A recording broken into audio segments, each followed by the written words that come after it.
Hey, T-Sippers. Hey, hey, hey, hey.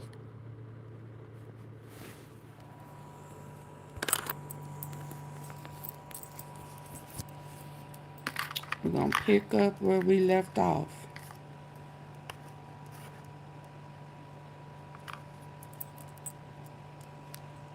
Hold on.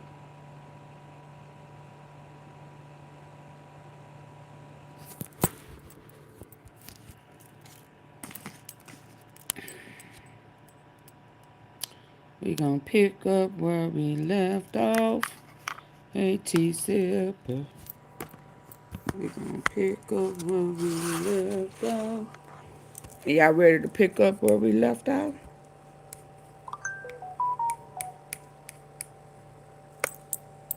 Let's go time.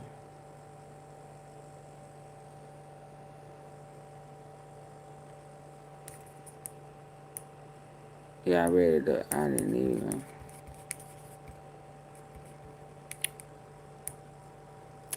even do this right. I didn't even go in and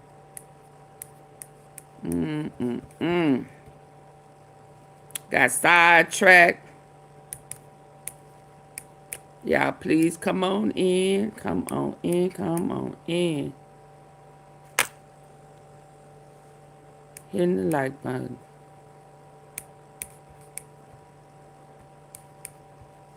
Y'all want to hear? There's some strange things going on in these streets.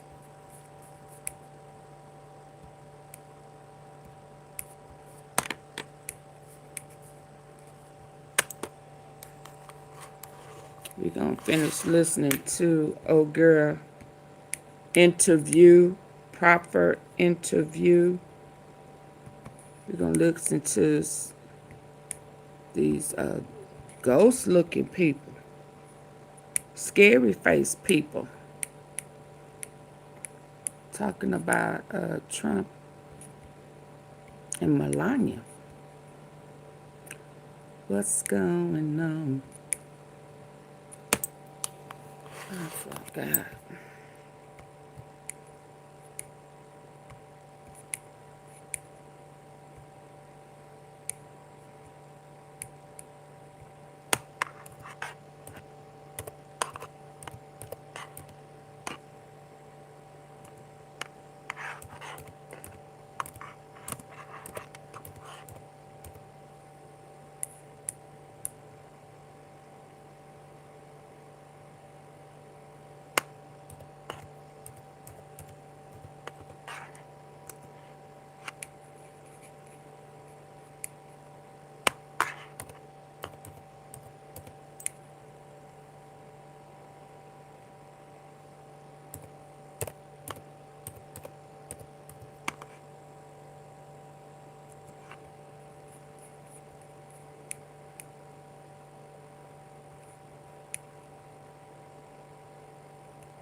Come on in.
Y'all ready?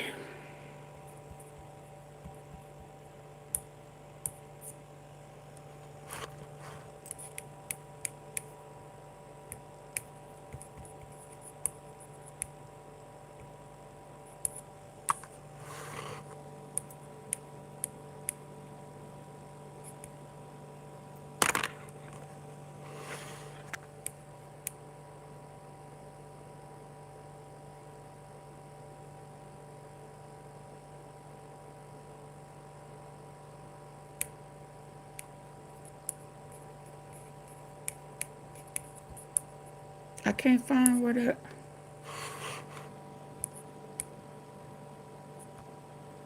I can't stand. I have too much stuff up.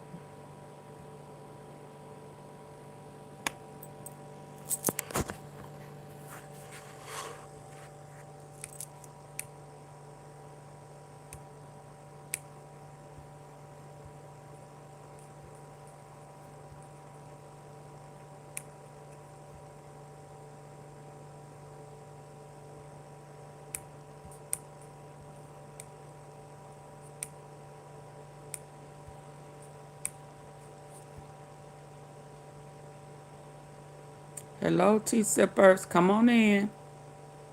I'm waiting for y'all to come in and hit the like button. As you enter in, whether you come down and speak or you in the bushes, double tap the face of your screen on your phone. Double tap, double tap, double tap. I hit the three dots at the top. The boogeyman will get you. Do, do, do, do, do, do. The boogeyman will get you. Ooh. Y'all in trouble. Let's go. Not a name you can drag into court. Not a guest list you can lock down. No faces to parade, no donors to... Wait, what? We are anonymous. Not a name you can drag into court. Not a guest list you can lock down. No faces to parade, no donors to please. No party bosses to obey, no permission slips to sign. We do not chase access. We do not trade favors. We watch power the way an investigator watches raw footage frame by frame. Wait, what? We are anonymous. Not a name you can drag into court. Not a guest list you can lock down. No faces to parade, no donors to please. No party bosses to obey, no permission slips to sign. We do not chase access. We do not trade favors. We watch power the way an investigator watches raw footage frame by frame, until the moment the story stops adding up and the panic starts bleeding into the open. So welcome back, Occupy Democrats, on a glorious Saturday, because what you are seeing right now is what happens when Donald and Melania weave a tangled web. Act like the web is not there. The trigger is the Epstein file drop yesterday, and the panic starts bleeding into the open. So welcome back, Occupy Democrats, on a glorious Saturday, because what you are seeing right now is what happens when Donald and Melania weave a tangled web. Then act like the web is not there. The trigger is the Epstein file drop yesterday, and the reason it matters is simple. This is not just another headline for people to argue about online. It is a pressure test, and pressure tests do not care about your public relations strategy. They expose the weak points. Here is the question that had been hanging in the air, and the original commentary says it out loud. Was Melania introduced to Jeffrey Epstein? Did she know Epstein? How close were those social circles? That question is radioactive, because it reaches straight into the origin story. The Trump brand tries to sell, and it touches a network of gatekeepers that survives in shadows. That is why the response is not clarity. The response is threats, and this is where the Trumps make the same mistake they always make. They are sue-happy. They treat lawsuits like a weapon. They think a demand letter is a mute button. But the moment you turn a rumor into a legal dispute, you do not just get to intimidate someone into silence. You invite deposition and discovery. You invite sworn testimony. You invite someone to sit across from you and ask the questions you have been dodging, slowly and carefully, with follow-ups, with dates, with names, with receipts. That is the cost of pulling the courtroom lever. The original story you gave me points to a Fox News report, saying a lawyer for the First Lady sent Hunter Biden a letter with a deadline of August 7th demanding he retract statements. Is he talking was too Melania fast? introduced to Jeffrey Epstein? Did she know That's Epstein? not Melania. How close were those social circles? That question is radioactive, because it reaches straight into the origin story. the Trump brand tries to sell, and it touches a network of gatekeepers that survives in shadows. That is why the response is not clarity. The response is threats, and this is where the Trumps make the same mistake they always make. They are sue-happy. They treat lawsuits like a weapon. They think a demand letter is a mute button. But the moment you turn a rumor into a legal dispute, you do not just get to intimidate someone into silence. You invite deposition and discovery. You invite sworn testimony. You invite someone to sit across from you and ask the questions you have been dodging, slowly and carefully, with follow-ups, with dates, with names, with receipts. That is the cost of pulling the courtroom lever. The original story you gave me points to a Fox News report, saying a lawyer for the First Lady sent Hunter Biden a letter with a deadline of August 7th demanding he retract statements. The letter called the statements false, defamatory, disparaging, and inflammatory. It claimed the First Lady suffered overwhelming financial and reputational harm. That is not a casual complaint. That is a threat designed to force a public retreat. And it is also a gamble, because once you threaten legal action, the other side can say, fine, then let us put everything on the record. The original commentary also says this matches what author Michael Wolff has already said publicly. Donald Trump's biographer, Michael Wolff, has hinted that Melania Trump may have had deeper connections to Jeffrey Epstein than publicly known. In a podcast interview with the Daily Beast, Wolff claimed Melania was very involved in Epstein's social circles and even implied that her introduction to Donald Trump came through those ties. And says the president's wife may have suffered, quote, overwhelming financial and reputational harm. Oh, and there's more of that. She was introduced by a model agent connected to both Trump and Epstein, Wolff said. Epstein knew her well. Wolff is described as Trump's biographer, and the claim attributed to him is explosive, that Melania may have had deeper connections to Jeffrey Epstein than publicly known. Yep. She was very involved in Epstein's social circles, and that her introduction to Donald Trump came through those ties. The commentary repeats a specific point, that she was introduced by a model agent social circles, and that her introduction to Donald Trump came through those ties. The commentary repeats a specific point, that she was very involved in Epstein's social circles, and that her introduction to Donald Trump came through those ties. The commentary repeats a specific point, that known, that she was very involved in Epstein's social circles, and that her introduction to Donald Trump came through those ties. The commentary repeats a specific point, that she was introduced by a model agent connected to both Trump and Epstein, and that Epstein knew her well. Whether you believe Wolff or not is not the only issue. The bigger issue is that the Trump world did not shut this down with facts. They tried to shut it down with fear, because Donald Trump does what Donald Trump always does. When reality gets too close, he dismisses, he denigrates, he tries to distract, he denies. The original script even describes the attack language used against Wolff, painting him as someone who invents stories from a twisted imagination. He regularly invents stories from his twisted imagination, driven by an extreme case of Trump derangement syndrome that's clearly affected his mental state. Driven by an extreme case of Trump derangement syndrome that has affected his mental state. That is the pattern. Attack the critic, not the claim. Make it emotional. Make it loud. Make it messy. If the room is loud enough, maybe nobody hears the question. But then Hunter Biden responds in the most destabilizing way possible for an intimidation machine. When asked if he would apologize, the answer in the original narrative is no. That is not going to happen. Instead, he doubles down and argues Melania does not have a case against him.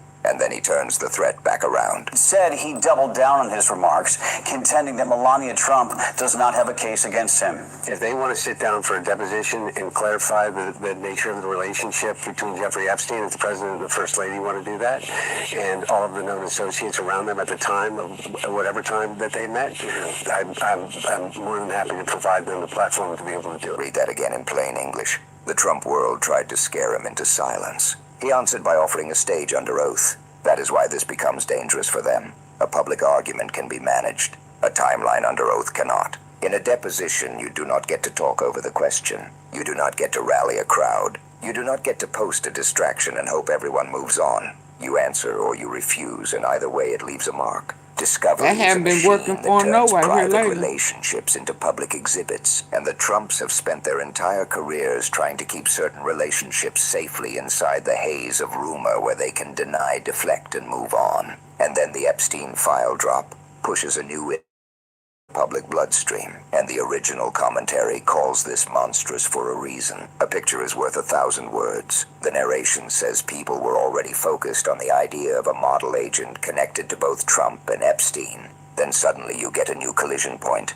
The director of Melania's documentary, Brett Ratner, the breaking item described in your original text, says Vanity Fair reported late Friday that Brett Ratner, the director of Melania, the new documentary about First Lady Melania Trump, was spotted in the Justice Department's Friday release of thousands of files on Jeffrey Epstein. It says internet sleuths were quick to identify Jeffrey Epstein as the president and the first lady want to do that, and all of the known associates around them at the time, of whatever time that they met. I'm more than happy to provide them the platform to be able to do it. Read that again in plain English. The Trump world tried to scare him into silence. He answered by offering a stage under oath. That is why this becomes dangerous for them. A public argument can be managed. A timeline under oath cannot. In a deposition, you do not get to talk over the question. You do not get to rally a crowd. You do not get to post a distraction and hope everyone moves on. You answer or you refuse, and either way it leaves a mark. Discovery is a machine that turns private relationships into public exhibits, and the Trumps have spent their entire careers trying to keep certain relationships safely inside the haze of rumor where they can deny, deflect, and move on. And then the Epstein file drop pushes a new image into the public bloodstream, and the original commentary calls this monstrous for a reason. A picture is worth 1,000 words. The narration says people were already focused on the idea of a model agent connected to both Trump and Epstein. Then suddenly you get a new collision point. The director of Melania's documentary, Brett Ratner, the breaking item described in your original text, says Vanity Fair reported late Friday that Brett Ratner, the director of Melania, the new documentary about First Lady Melania Trump, was spotted in the Justice Department's Friday release of thousands of files on Jeffrey Epstein. It says internet sleuths were quick to identify Ratner in an updated photograph with a shirtless man who appears to be Jean-Luc Brunel, a French model scout and owner of the international modeling agency MC2 Model Management, described as having considerable financial backing from Epstein. Then the original story lays out the grim context. Brunel died by apparent suicide in 2022 while awaiting trial on sex trafficking charges. Epstein died in 2019. We are not doing spectacle here. We are describing the facts used in the commentary to show why this is not normal celebrity gossip. It is a network tied to serious criminal allegations and long-running exploitation, and names like these do not disappear just because someone sends a legal threat. And Ratner is not a neutral figure in the entertainment world either. The original script says he made his directorial debut in the 1990s with Money Talks and went on to direct the popular Rush Hour films. It says he was ousted from Hollywood in 2018 amid sexual misconduct allegations. It says he moved to Israel in 2023. It then says he is set to direct Rush Hour 4 after the project was greenlit by Paramount and after President Donald Trump. The original script says he made his directorial debut in the 1990s with Money Talks and went on to direct the popular Rush Hour films. It says he was ousted from Hollywood in 2018 amid sexual misconduct and a legal threat. And Ratner is not a neutral figure in the entertainment world either. The original script says he made his directorial debut in the 1990s with Money Talks and went on to direct the popular Rush Hour films. So he moved to Israel. It says he was ousted from Hollywood in 2018 amid sexual misconduct allegations. Here we go again. It says he moved to Israel in 2023. It then says he is set to direct Rush Hour 4 after the project was greenlit by Paramount and after President Donald Trump lobbied for the studio to take up Ratner's project.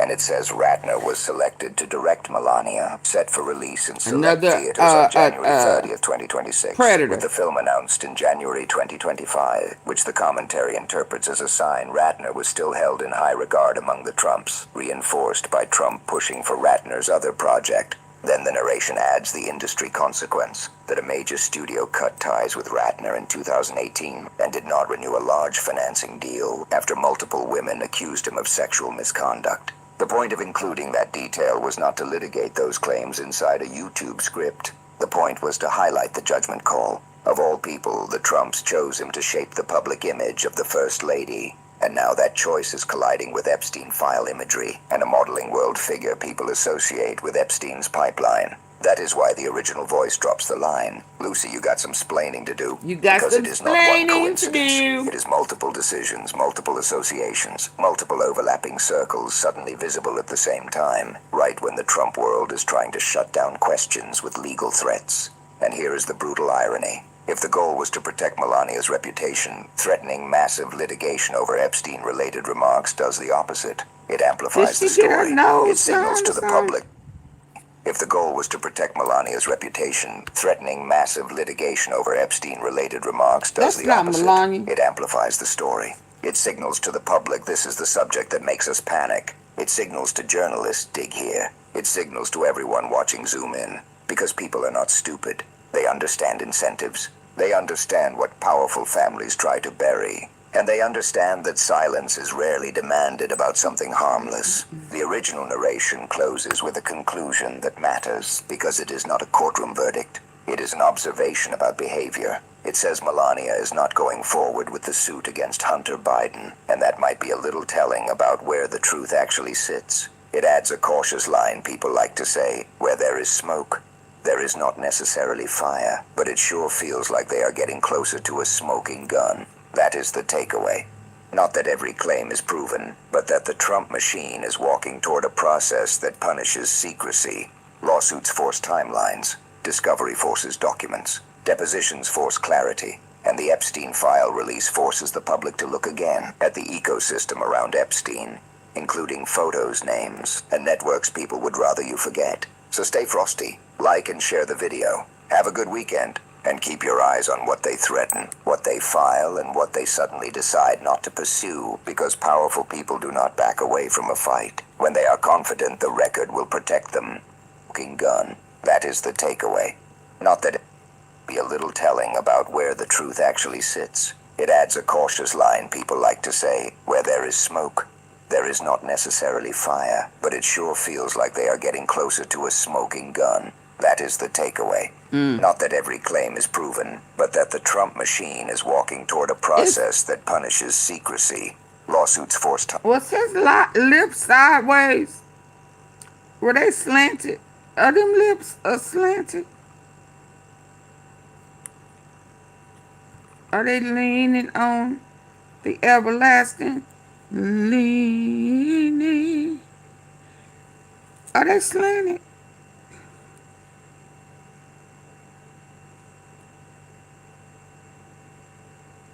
They look like they going down the hill, don't they? Okay, carry on.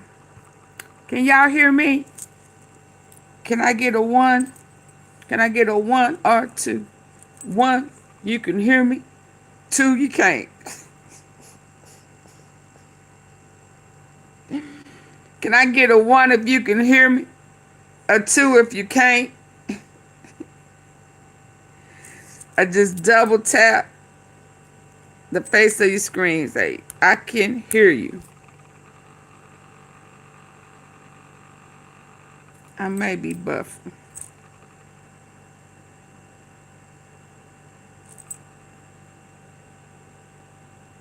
Am I buffing? Oh, okay, there you go.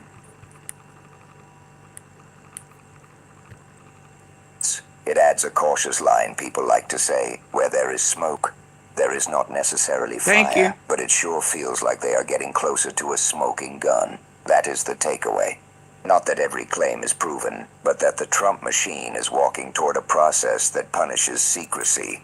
Lawsuits force timelines. Discovery forces documents. Depositions force clarity. And the Epstein file release forces the public to look again at the ecosystem around Epstein, including photos, names, and networks people would rather you forget. So stay frosty, like and share the video. Have a good weekend, and keep your eyes on what they threaten, what they file, and what they suddenly decide not to pursue, because powerful people do not back away from a fight when they are confident the record will protect They them. sure don't. And Bill Clinton said he ain't running from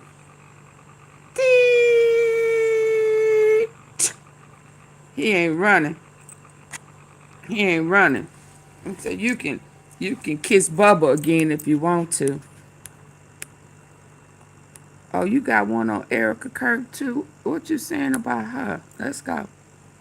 We are anonymous. Not a name you can corner, not a face you can pressure, not a number you can call to make a problem disappear. No donors to trace, no party bosses to answer to, no permission slips to revoke. We do not chase access and we do not trade favors. We watch power, the way an investigator watches surveillance, frame by frame until the performance slips and the truth leaks through. And today Until the the leak is loud, performance because leaks. Erica Kirk, the widow of Charlie Kirk, and now one of the She most did slip elevated up. symbols in the mega universe outside of Donald She had Trump, is Drifter trending on for her all the wrong mind. reasons. Not because she was attacked by critics, not because the media is unfair, but because she did something on stage that stunned the very crowd built to cheer her. Yeah. And for 1 second, the mask named the thing everyone has been thinking. The story starts with the setting. Point organization is hosting the annual MEMPHIS this weekend. It's part fireworks-infused revival and part MAGA influencer convention. The Kirk's Turning Point organization is hosting its big annual event this weekend, described like a fireworks-soaked revival mixed with a MAGA influence. The thing everyone has been thinking. The story starts with the setting. Point organization is hosting the annual MEMPHIS this weekend. It's part fireworks-infused revival and part MAGA influencer convention. The Kirk's Turning Point organization is hosting its big annual event this weekend, described like a fireworks-soaked revival mixed with a MAGA influencer convention. And the atmosphere is not normal. It is not just speeches and flags and merch tables. It is spectacle. The kind of spectacle that tries to turn politics into a lifestyle brand and grief into a product. The original commentary even points to something so surreal it sounds like satire until you realize it is real. Attendees taking selfies under a replica of the tent where Charlie Isn't that Kirk horrible? lost his life. And you can see from behind me, this is a recreation of the tent where Charlie Kirk lost his life at Utah University in September. And That people is are horrible. taking selfies with it. A recreation, a photo op, people smiling in front of a place. Smiling where Charlie University was assassinated. in September. And people Oh, I wonder how Candace feel a about that. recreation of the tent where Charlie Kirk lost his life at Utah University in September. And people are taking selfies with it. A recreation. A recreation of the tent where Charlie Kirk lost his life How at Utah University disrespectful. in September, and people are taking selfies But with Erica it. signed off recreation, on that. a photo op, people smiling in front of a place that is supposed to represent tragedy. A room that should have been quiet turned into content. Then the commentary pivots to the one word that keeps following Erica Kirk like a shadow. Grifter. It is a heavy accusation, and the original narrator does not whisper it. The narration says it bluntly. She is a grifter. Look at the costume changes. Look at the performance. Look at how She was a Trump girl first. Then the commentary pivots to the one word that keeps following Erica Kirk like a shadow. Grifter. It is a heavy accusation, and the original narrator does not whisper it. The narration says it bluntly. She is a grifter. Look at the costume changes. Look at the performance. Look at how intentional it feels. It calls it the weaponization of gender.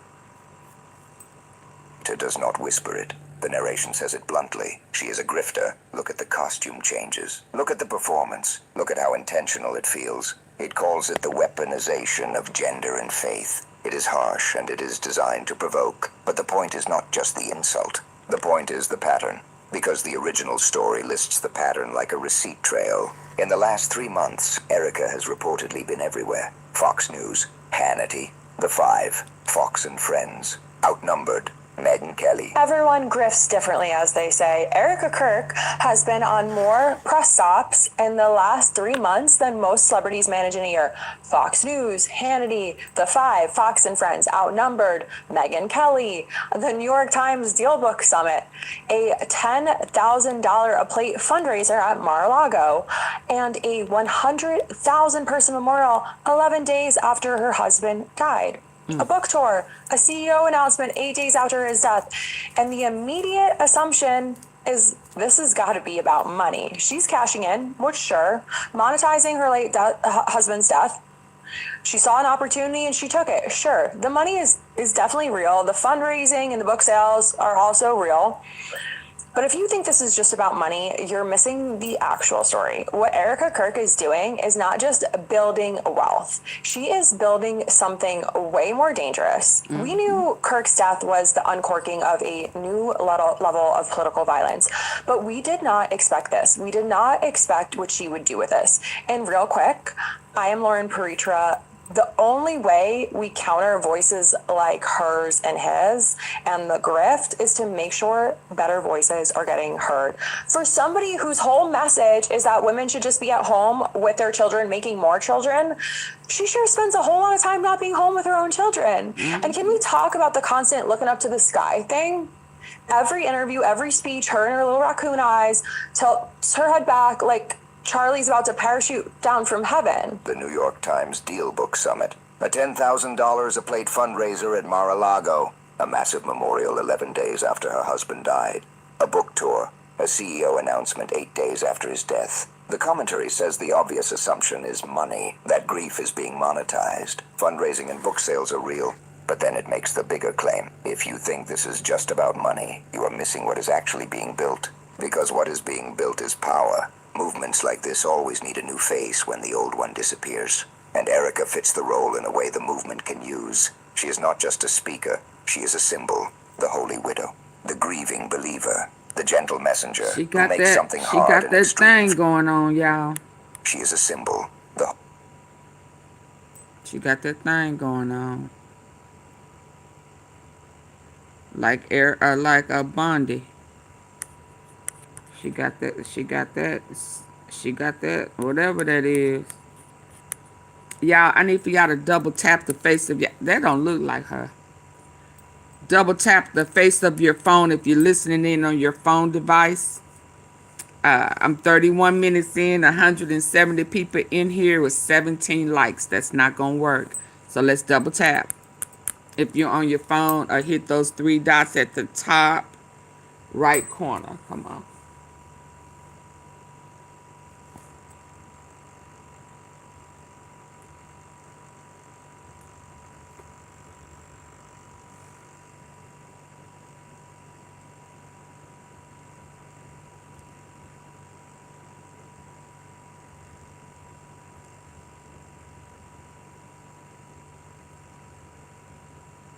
What? Oh my God.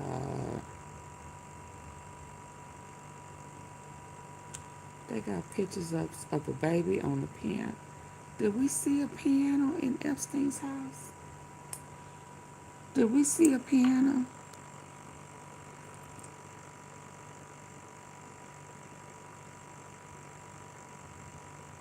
She's the CEO. She's the CEO. So they say. I don't know. She gonna be vice president, the wife, since she's promoting Vance in 2028. So she say. Built is power. Movements like this always need a new face when the old one disappears. And Erica fits the role in a way the movement can use. She is not just a speaker. She is a symbol. The holy widow.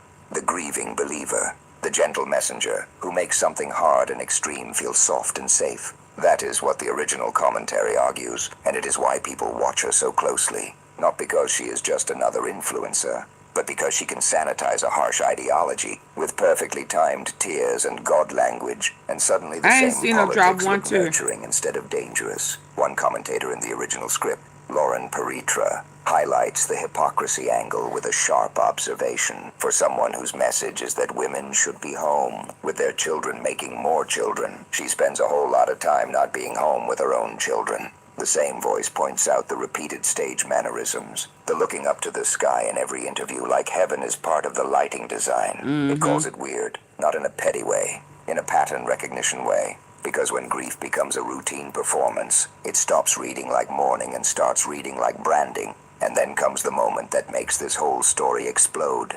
She is speaking to the crowd at the big event, and she's trying to say something uplifting about That's persistence. not her. She references, despite the devastating loss of Charlie Kirk. That's not her either. Despite the devastating loss of Charlie Kirk, my incredible husband at UVU, Caleb has persisted with the same gift, grit. It has been a long day.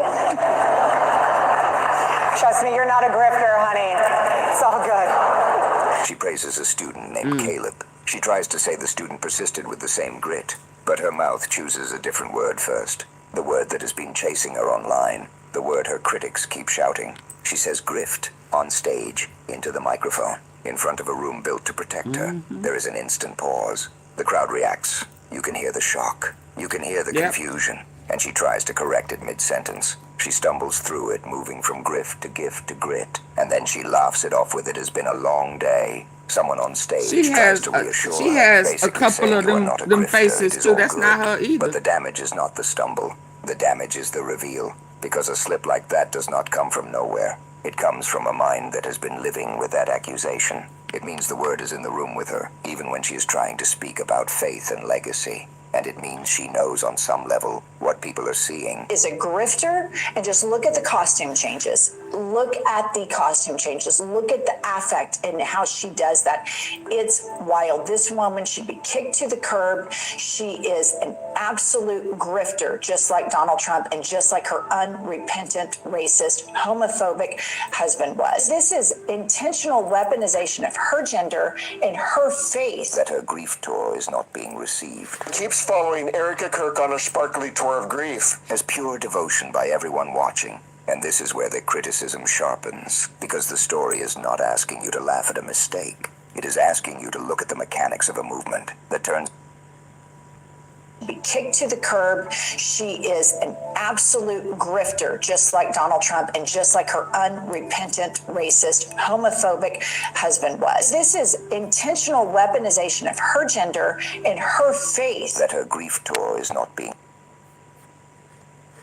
Now, is this her? This I promise this looked like Tammy Faye Baker. When her husband got caught doing whatever he was, he got caught doing. And baby, this right here is that all. No baby, no baby. Tears don't do that. Tears don't do that. Nope. That's not how tears go. That's some type of glitter all. Fake tears, baby, but this up here, oh, and this lip, is this her? is this, y'all, Lord, what in the world is this? Who is this?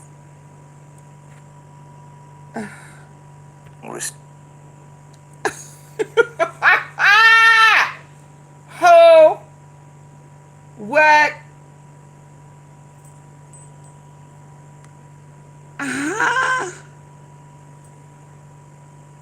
Is this a clown? What?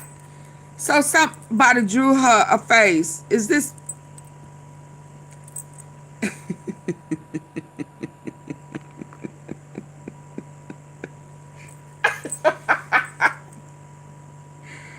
Now I know I just moved it a second. Did the tears go away? Did the awe go away? What happened to the awe? Hold up. Where did the awe go? Let me catch the awe. That her grief tour Okay, so ain't nothing here, right? Okay. is not being received. Keeps following Erica Kirk on a sparkly tour of grief. As pure devotion by everyone. Erica Kirk on a sparkly tour. Did one of the little sparkles? Gender and her faith. That her grief tour is not being received.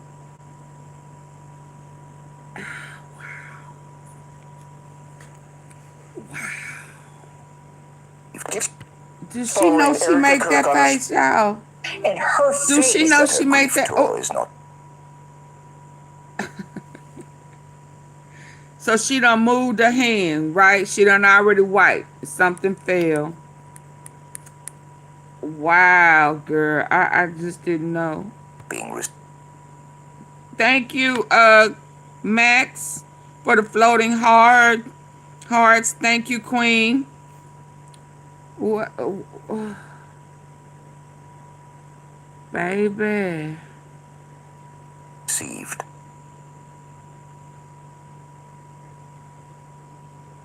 Oh wow.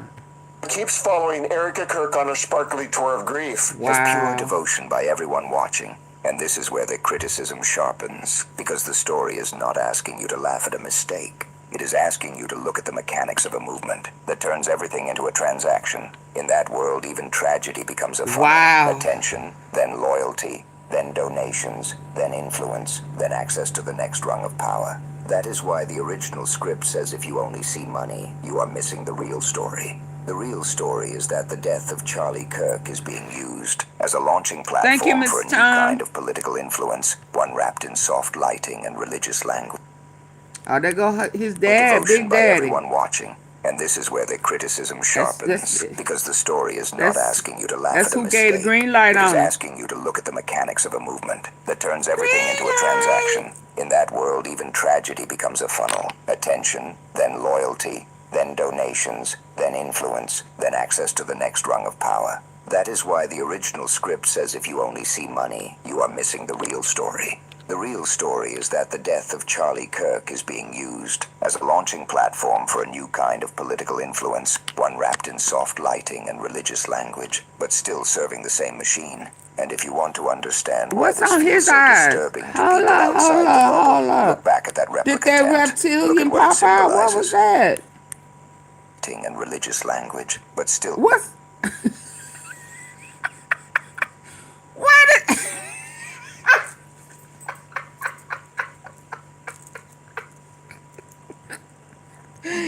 Y'all know they got me looking all in folk eyes and stuff now with these reptilians or ratatouilles.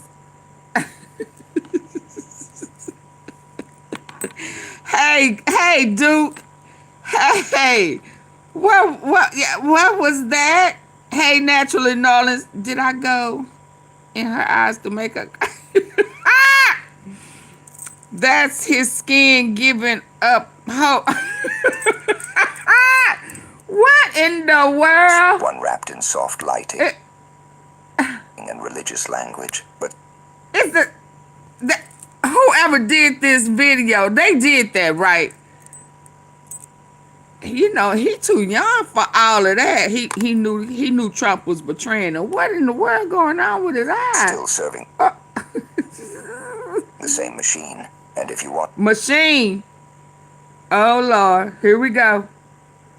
Oh to Lord. understand why this feels so disturbing to people Oh, outside my the God. bubble, look back at that replica tent. Look at what it Oh symbolizes. yeah, that A replica. movement so I obsessed thought he was with going to say content and reptilian. spectacle that it transforms a place of death into a selfie station. A movement that can sell you a feeling. Now that was fire though. Next rung of power. That is why the original script says if you only see money, you are missing the real story. The real story is that the death of Charlie Kirk is being used as a launching platform for a new kind of political influence, one wrapped in soft lighting and religious language, but still serving the same machine. And if you want to understand why this feels so disturbing to people outside the bubble, look back at that replica tent. Look at what it symbolizes. A movement so obsessed with content and spectacle that it transforms a place of death into a selfie station. A movement that can sell you a Yeah, feeling. how do y'all feel about that? That at this convention with Erica Kirk's approval, they have a replica tent of his passing. Where is that at? I don't think I like that. For Photoshop. I'm sorry, for photo op. How do we feel about that? Is that trifling? Or is that just making money But you off of his realize it death. is real. Attendees taking selfies under a replica of the tent where Charlie Kirk lost his life. And you can see from behind me, this is a recreation of the tent where Charlie Kirk lost his life at Utah University. Is that trifling? Or is that a good opportunity to make money off his death? I mean, what is that? Why would you have a recreation of where he lost his life and bring it to a convention for photo ops? Is that not mocking his death? Where Charlie Kirk lost his I mean, because people lost, and I'm saying this really, I'm not joking this time, because real people lost their jobs for having a comment, you know, for saying something that I guess they deemed as I mean, I don't know what word they deemed it as, mean, ugly, anti-Semitic. I mean, because somebody repeated some of the stuff that he said. Yeah, I mean, so is this not trifling? Would this not, I mean, what is that?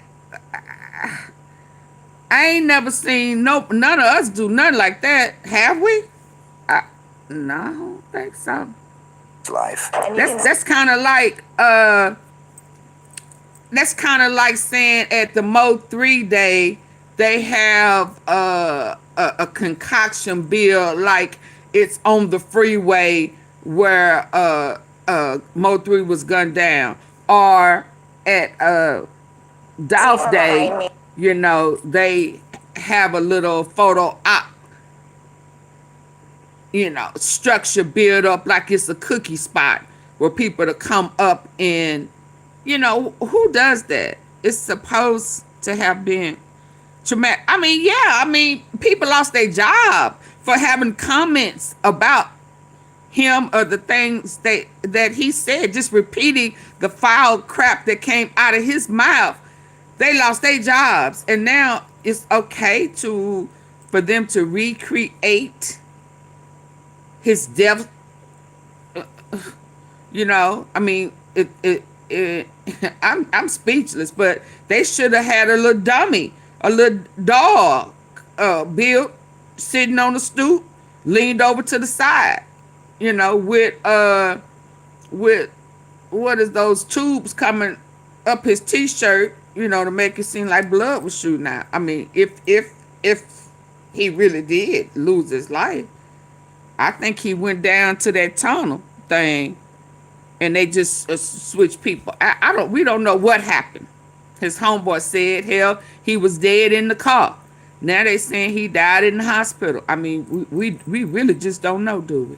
But let me move on. I just think this is really, really trifling. This is a recreation of the tent where Charlie Kirk lost his life at Utah University in September, and people are taking selfies with it. A recreation. Yeah, no, that's a no for me.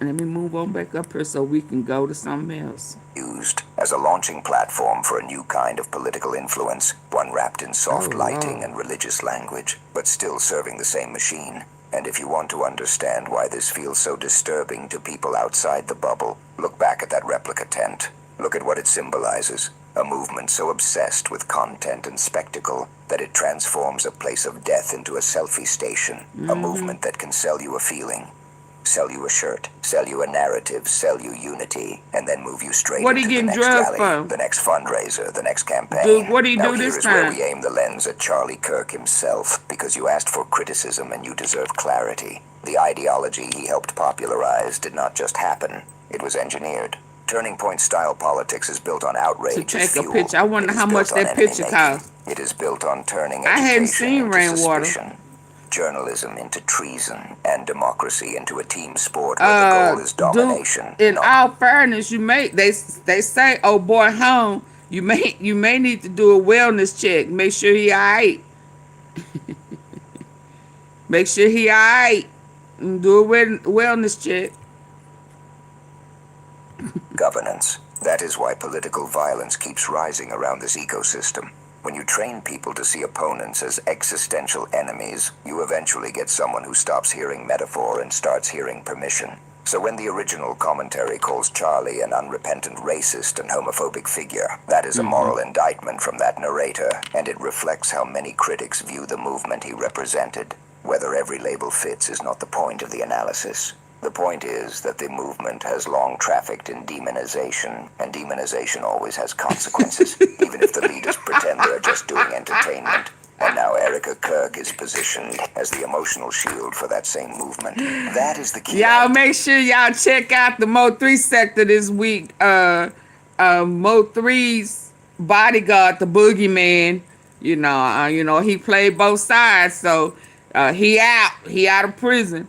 Yeah, folk running scared. They don't put bodies on them and stuff. Y'all check out King. Oh, that's King of Kapala. Oh, okay. King Kapala, you got a page. Check out Duke. I saw Duke in there. Duke, you need to go do a wellness check. Y'all, Mo3, go do a wellness check on Rainwater. Oh, girl done sprung the boogeyman out. Make sure he alright. In the final clip, the original script shares from an influencer who says something brutally simple. When public grief starts looking like an advertisement, that is not faith, that is branding. She argues Erica is not being objectified. She is participating, turning devotion into influence, wrapping white Christian nationalism in soft femininity and carefully tying tears. She says Erica appears alongside powerful men not by accident, but because she makes their ideology look acceptable. She becomes the face that makes extremism look gentle. That analysis matters because it explains why the word grift hit the room like a thrown object. It was not just a joke. It was a crack in the... Okay, y'all. My battery's finna go. Let me shift gears so we can hear this Ghislaine Maxwell. Let me shift gears so we can hear. Y'all ready to hear the next part of this? Yeah. She is campaigning for J.D. Vance to be the next president of 2028. She said that's what Charlie was supposed to be, and now he gone because he denounced Bibi Netanyahu, and he wasn't pro-Israel no more, so he had to go. And I need another person in place so I could be the first lady, because that's my mission. I done been lying to these people that I ain't had no boyfriend. I was a good girl. I wasn't giving them my cookies. You know, that's how I was able to hook Charlie. Now it's J.D. Vance. Now, I know he married and all, but, you know, that wasn't for real. He didn't really love her. He was waiting on me, because I'm a lady. Let me get it up. Hold on. Because I'm a lady. Looking ass. Yeah, she trying to get into the White House. Where is this? Why do I always have a hard time finding? Did I move it? Keep on moving. Here it come, y'all. Ghislaine.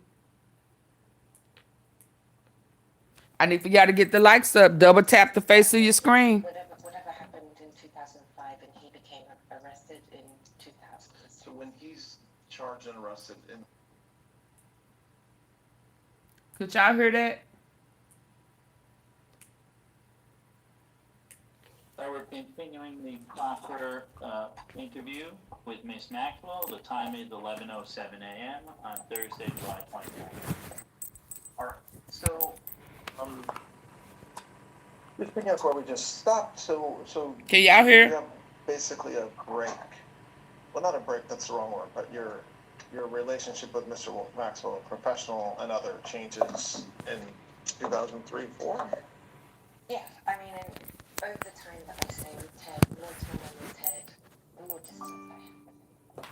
And then when the arrest. Well, that when he whatever happened in 2005 and he became arrested in 2000. So when he's Can y'all hear that arrested, over there? what we'll call the Florida investigations, that's what you're talking about. Oh, yeah. Okay, go ahead. So I was not in. Well, were you part of that investigation? Absolutely. Can y'all hear me? As part of that, did you, like, the feds never talked to you, the FBI never talked to you? No. I never even received a phone call. Did you, so you didn't receive a subpoena? No. Did the state law enforcement ever reach out to you? No. As far as you know, did the government, either state or federal, subpoena your bank records or subpoena anything from your financial life during that time, that time?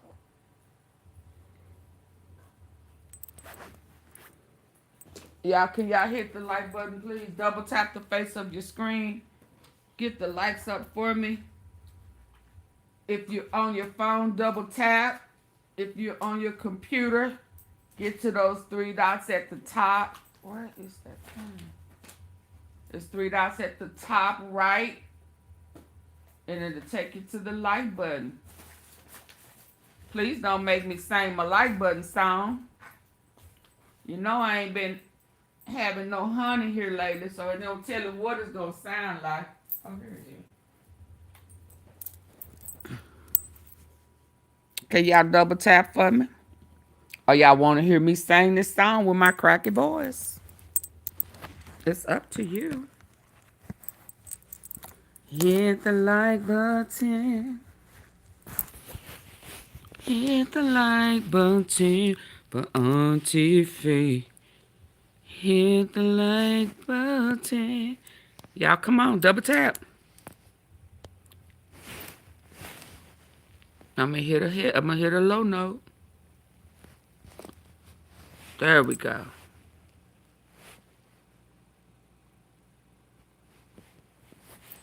Let's go. Other changes in 2003, 4? Yeah, I mean, and over the time that I stay with Ted, the more time I'm with Ted, the more distance I have with him.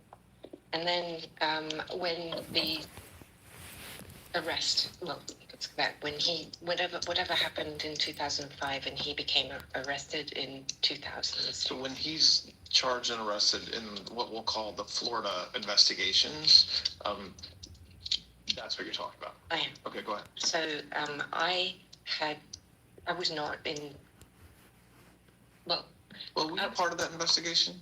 Absolutely. Did law enforcement ever talk to you as part of that? Did you, like, the feds never talked to you? No. The FBI never talked to you? No. I never even received a phone call. So you didn't receive a subpoena? No. Did the state law enforcement ever reach out to you? No.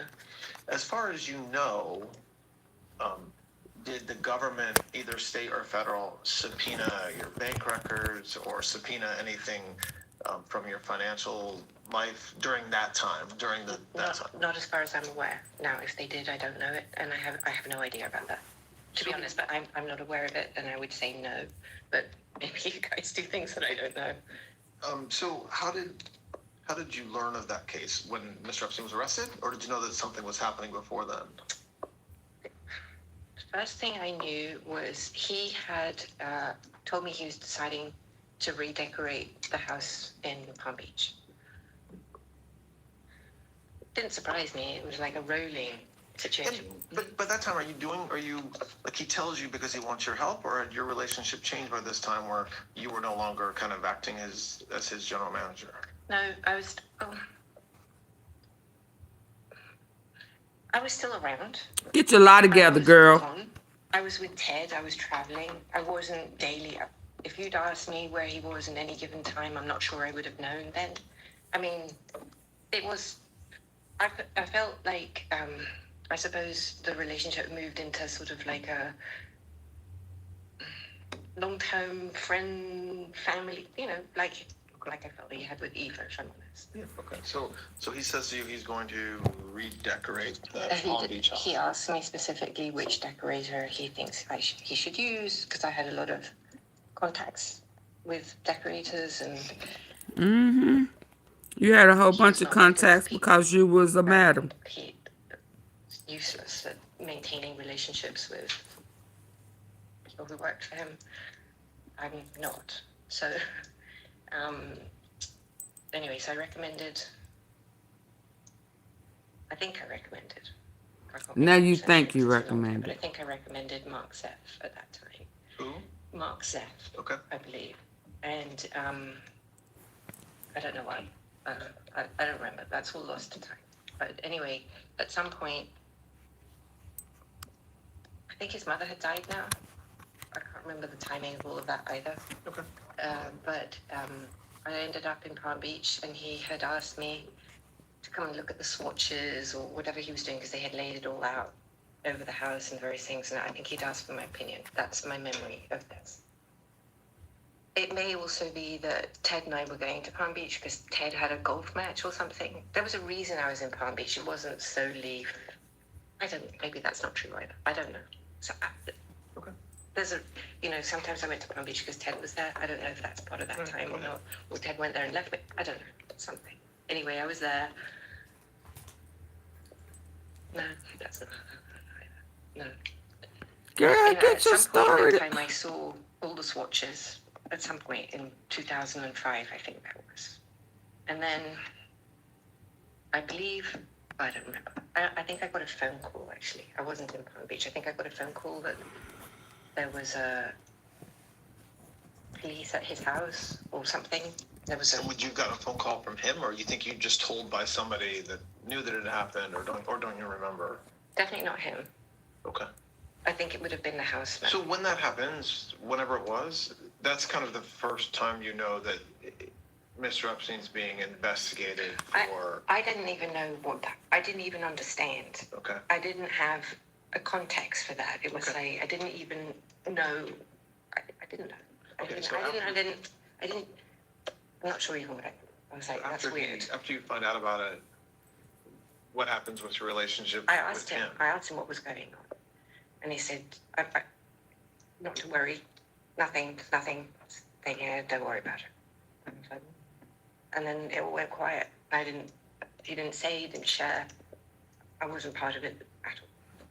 I was off with Ted, and I really just... But did he tell you, well, why don't we come back to more specifics around that time period in a few minutes. I want to just finish this opening part. So that case goes on. Hey, y'all, please double tap it ends. The screen What on your phone. Get the likes up for me. During that case, when he goes, when he gets sentenced. He told me, he said, listen, I'm going to jail. I was like, okay.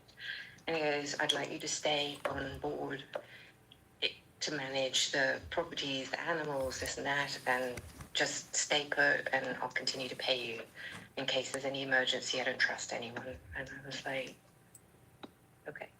Well, when you said continue to pay you, He'd never stopped paying me. He never stopped paying. So even when your relationship changes, does the amount increase from the $25,000 or so a year in the beginning? Like, well, how much are you getting paid yearly? I think it ended at the time. Well, we had different payments. Girl, listen, ain't no man gonna keep paying you, and you married, unless you are still working the business, the business. Is that what they say?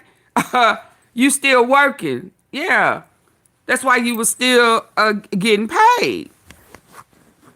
Yeah, and he said, I want you to stay on. Yeah, keep doing what you're doing. Cause I'm going to jail, but I'll be out soon. Yeah, stop playing. You had already said he didn't want your cookie. He was playing with the kids. But why did the girl, Virginia Gouffre, say that you and Epstein wanted her to have a baby for y'all? If you had a man.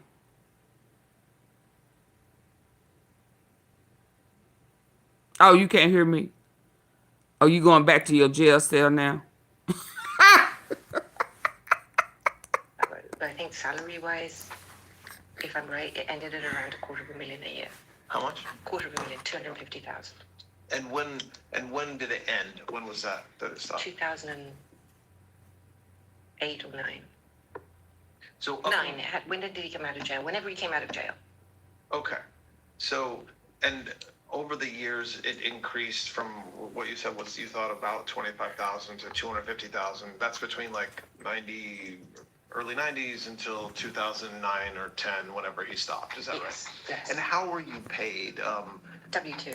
W-2 from what company? Or do you?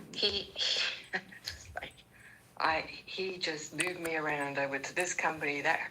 So now you don't know who was on your check. I didn't understand any rhyme or reason. That doesn't whatever. Okay, so when he's going to go to jail, he says, "Can you stay around and manage everything?" Yeah. And do you do that? I do. Okay, and then we'll come back to that. I will not manage everything. No, I mean there are other people at this point. My specific role then was very, very diminished. How did you get paid, lady? I reviewed the bill structure that came from the constructions that was storming the island.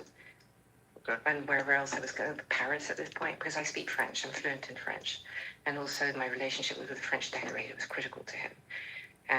In the French component part of that aspect was really vital, and so you'd have had to find someone who was, and the Spanish trilingual. You would have had to find someone who was trilingual and that he trusted. Did you to manage, not steal from him? Did you? So when he gets out of jail, between that time, 2009 or 10, and 2019, what's your relationship like with Mr. Epstein? Almost non-existent. Why? I had just moved on, and I just didn't want to have anything. I didn't want the drama. I didn't want to be associated with. So, do you recall when you say almost non-existent? Does that mean? Doesn't mean some phone calls, some visits, some trips, or what does it mean? I don't think there were any trips. Oh, I don't think so. Where were you living during that time? She can't even get her lie together. Why did they move this lady? 2010 and 2019. I was back in New York. Yeah, so I thought that was crazy too. So you had phone calls with him on occasion? Yes. Well, I certainly did. Whenever there was any legal drama or any serious press attention, I always called him to try and find out what was going on. Okay. And I did email him at that time for those types of details. I was like, what do I do? I was like... And then when he's charged in New York federally, yes. How did you learn about that case? In the press. And had you, as far as you know, been contacted by law enforcement before his arrest? No. I wasn't in the indictment. No, I know that, but even as a witness or asking you if you would give documents or materials. I had never, up until when my lawyers said that, I don't even know, I had no knowledge of them being interested in me. Honestly, I want to say until he had died. Now, I know that my lawyers were in touch with some district of New York at some point after his arrest. I'm pretty sure that had to have happened, right? Okay. But my understanding is that they had not shown any interest. I know my lawyers went to see them once, I believe. And went to see him, meaning Mr. Epstein? No, them. So Southern District of New York. Okay, the Southern New York. Sorry. And that they had been in touch with them. But now you're talking about after Mr. Epstein died, or are you talking about before he died? I think. Ouch. If you can remember. It's easily verifiable. My memory is that they were in touch with him when he was arrested. I don't know if anything happened until after his death, then after that. I don't think they saw them, met with them, Southern District of New York I'm talking about now, until after he died. I know that they were in regular telephone contact with them, and that my lawyers believed that they had been told that there was no interest in me. Okay. And were absolutely stunned when I was arrested. But maybe stunned is too big a word, but surprised. I certainly was. Okay. So why was you, and you know that you was... Okay, so that's was a long description of what was a very long life, and that was very helpful. So I want to go back and talk more specifically now about particular areas, and but that was a very helpful kind of foundation for us. The first thing I want to talk about, you talked about earlier on about Mr. Epstein's financial success. What, do you know how when you first meet him at some point, you say, I got this place for you to rent, you can't afford it, and he laughs at you and says, yes, I can. What did you learn about his wealth and how he was, and how he accumulated his money? I can tell you what he told me. Yes. So I know that he was hired from working at a private school whose name eludes me at this point. Dalton. He was working at Dalton as a math teacher. And he met, I think it was Ace, I'm not sure. He met someone from Bear who hired him because he was very good at math. Bill Bar Daddy, Donald Barr. That he then worked on creating a trading of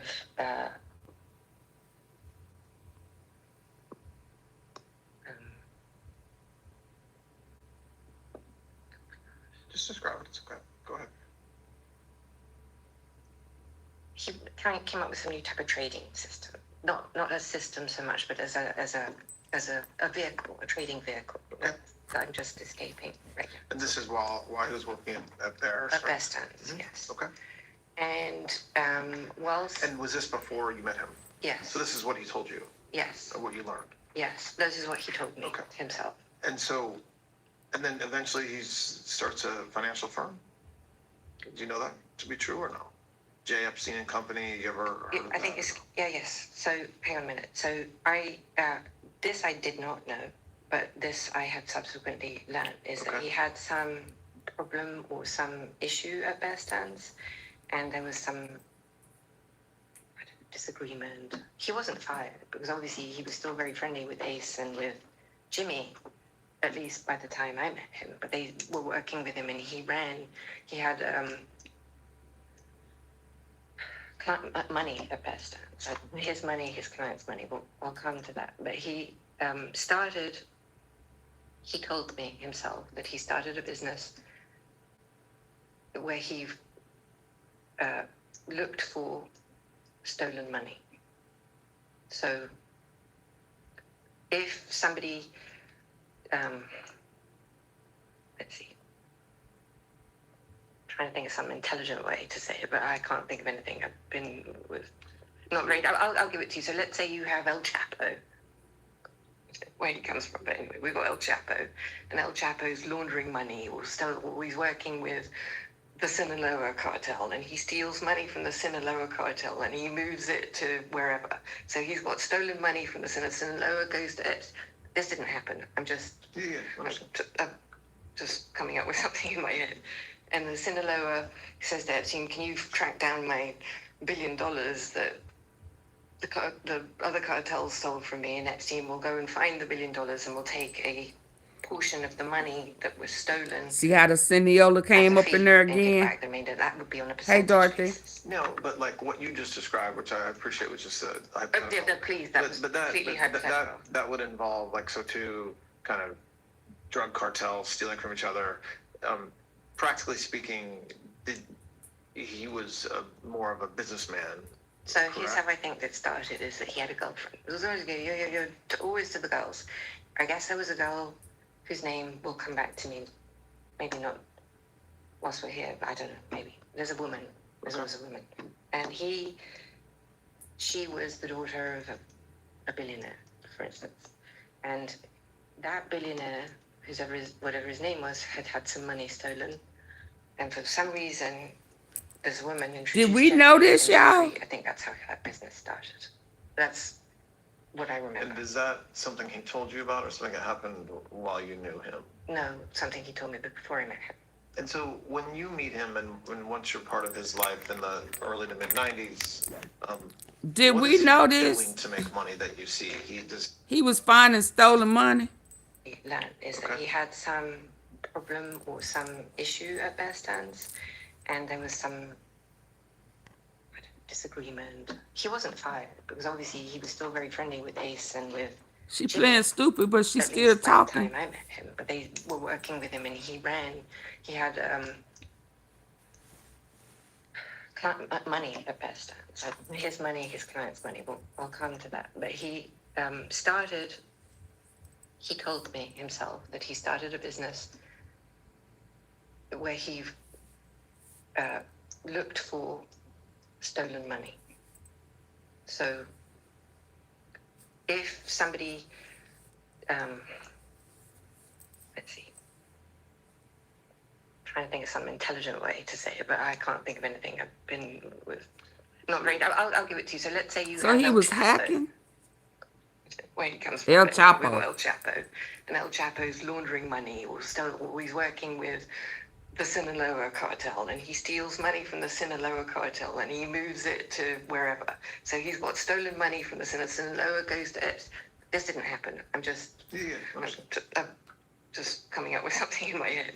And the Sinaloa says to Epstein, can you track down my $1 billion that the other cartels stole from me? And Epstein will go and find the $1 billion and will take a portion of the money that was stolen as a fee and give back the remainder. That would be on a percentage basis. No, but like what you just described, which I appreciate, was just a hypothetical. Please, that was completely hypothetical. That would involve like, so two kind of drug cartels stealing from each other.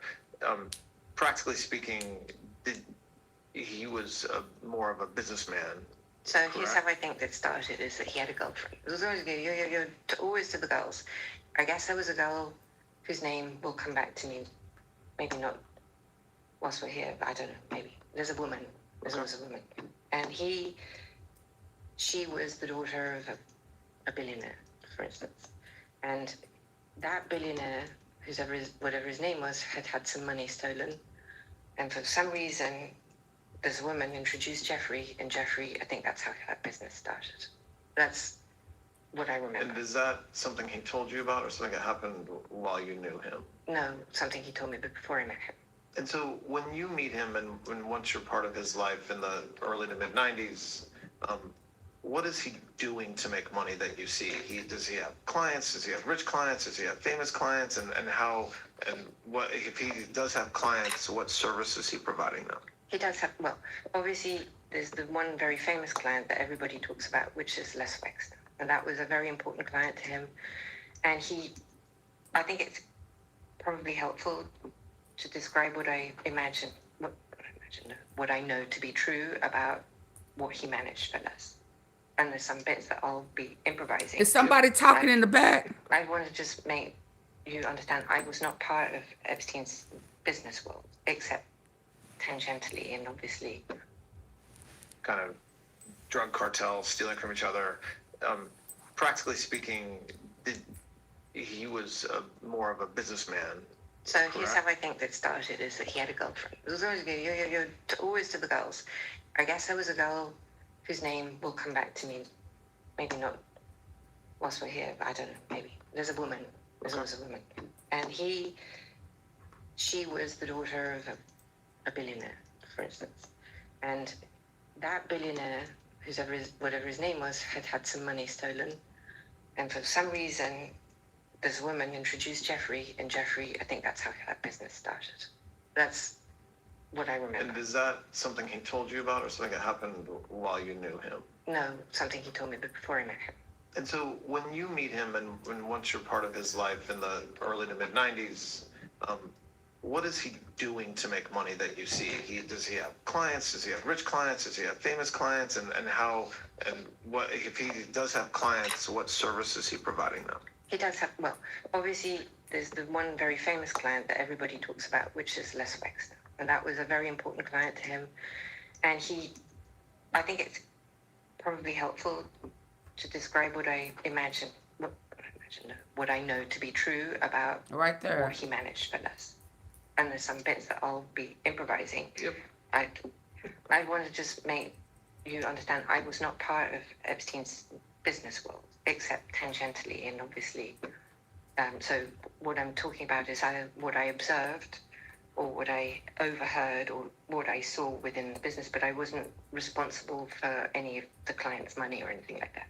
So it was separate. Yeah, I understand. Okay. Go ahead. So with Les, for instance, it was really all encompassing. It could go from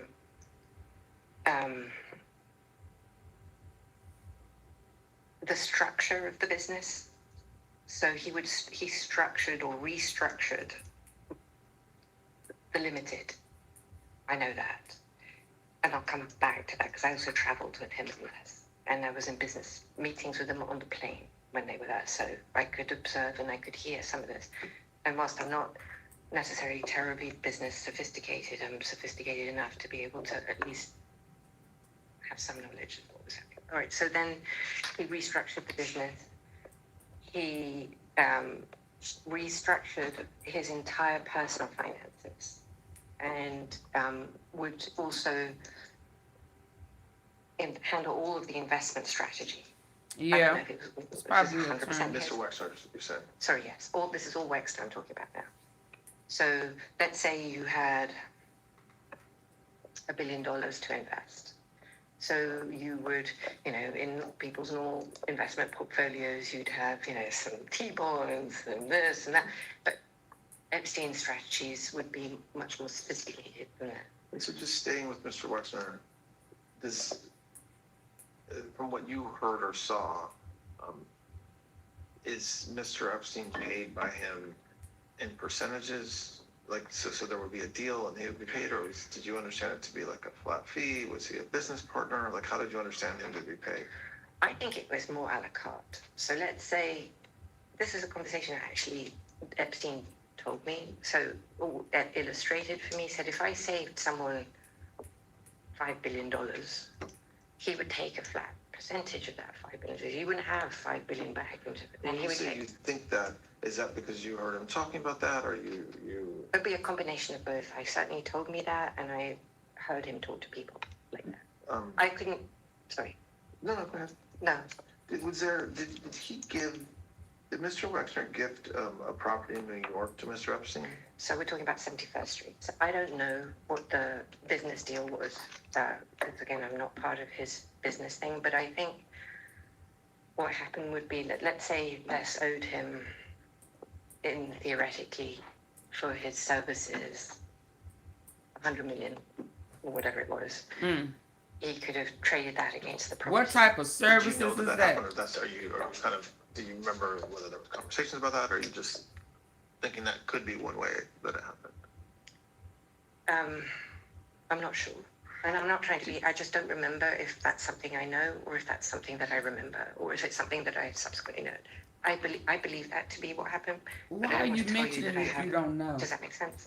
Did Mr. Wexner and Mr. Epstein, are you aware of their falling out that they ultimately had? I think I wasn't there, and I don't know how it happened. I only know what Les has said in the press. So you only know about their falling out, or whatever you want to call it, from what you kind of read, not from any firsthand knowledge. You weren't there. You weren't part of that. Correct. Do you know somebody named Stephen Hoffenberg? Only from the press. Okay. And so you don't know anything about whatever business relationship they may have had, Mr. Epstein? Never spoke about him, never mentioned it. I only learned about that, whatever that is, I don't even know what the truth is of that story, from the press. How about Leon Black? Oh, I did meet Leon. I do know Leon. When do you remember, and again, I know we're talking about a very long time ago, but do you remember approximately when you met him?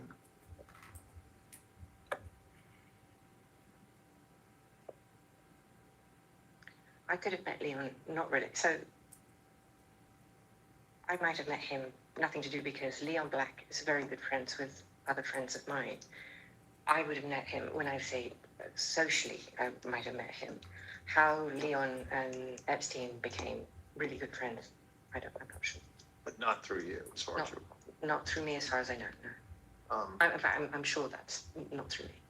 Do you know what kind of work Mr. Epstein was doing for Mr. Black over the years? Same as what he did for Wexner. So we just talked about two individuals. And again, I know we're talking about maybe a 15-year time period or even longer. How many clients like that did Mr. Epstein have? Well, why don't I just give you the names that I remember? And Say it again? Why won't I just give you the names? Yeah. Do you want the names? No, sure, go ahead. Elizabeth Johnson, Johnson & Johnson. When Where did, that baby as all? far as you know, when did the relationship between Ms. Johnson and Mr. Epstein start? There go that baby all. 90, I don't know, 95, 96. So during the 90s. time period. Yes, we're talking 90s. We're talking when I was there, when I was around. And how did the relationship start?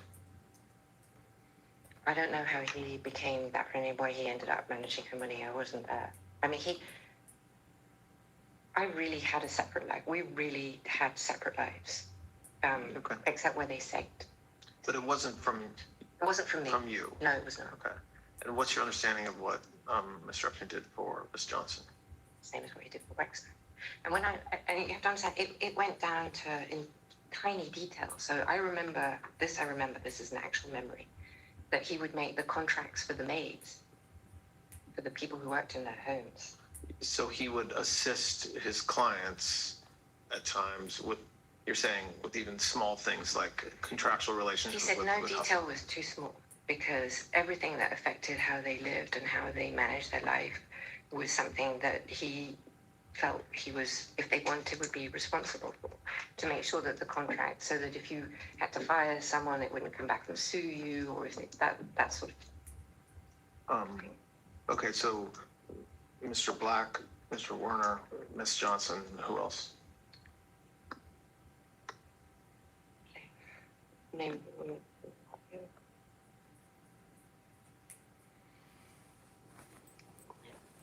There's someone named Jess Staley. Yeah, I do know Jeff. Who's that? He was at Morgan Stanley and at Barclays. What do you know whether he and Mr. Epstein had a relationship? Well, not a physical one. Well, I didn't suggest it. No, I'm saying a relationship. Oh, in the wow. sense of the word, business, Not a personal, physical both. one. Yeah. Oh, wow. Okay. And do you know when they met?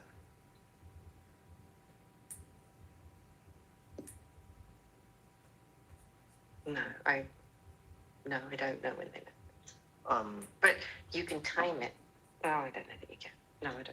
so, but what was the nature of their relationship as far as you know? I think they were friends, and I think that they were business partners. Well, partners, too strong a word, but they did business together. So did you, again, I want to stay focused on the time when you were the most involved in his life. So The 90s. the early 90s through And early the 2000s. beginning of the 2000s. Did you, so we talked about 4 people. So There's more.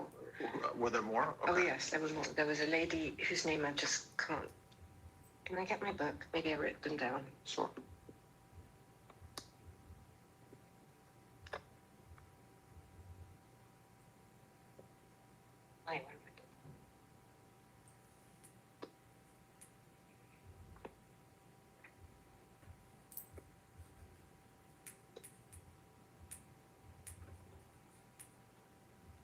Epstein wouldn't really let me meet his clients. What book are you, what is that?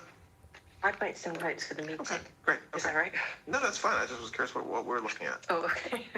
Not the birthday book. It's not the No, birthday we're going to come to that, I'm sure. Yeah. All right. I wrote down some names because I tried to make. I just want you to understand my memory's not as good as it was because when I was in Brooklyn, I was in the SHU for almost 2 years. You was And I in a on what? Suicide watch for almost 2 years, which meant that they woke me up every 15 minutes. She what? 4 people. So There's more. were there more? Oh, Okay. yes, there was more. There was a lady whose name I just can't. Can I get my book? Maybe I wrote them down. Sure.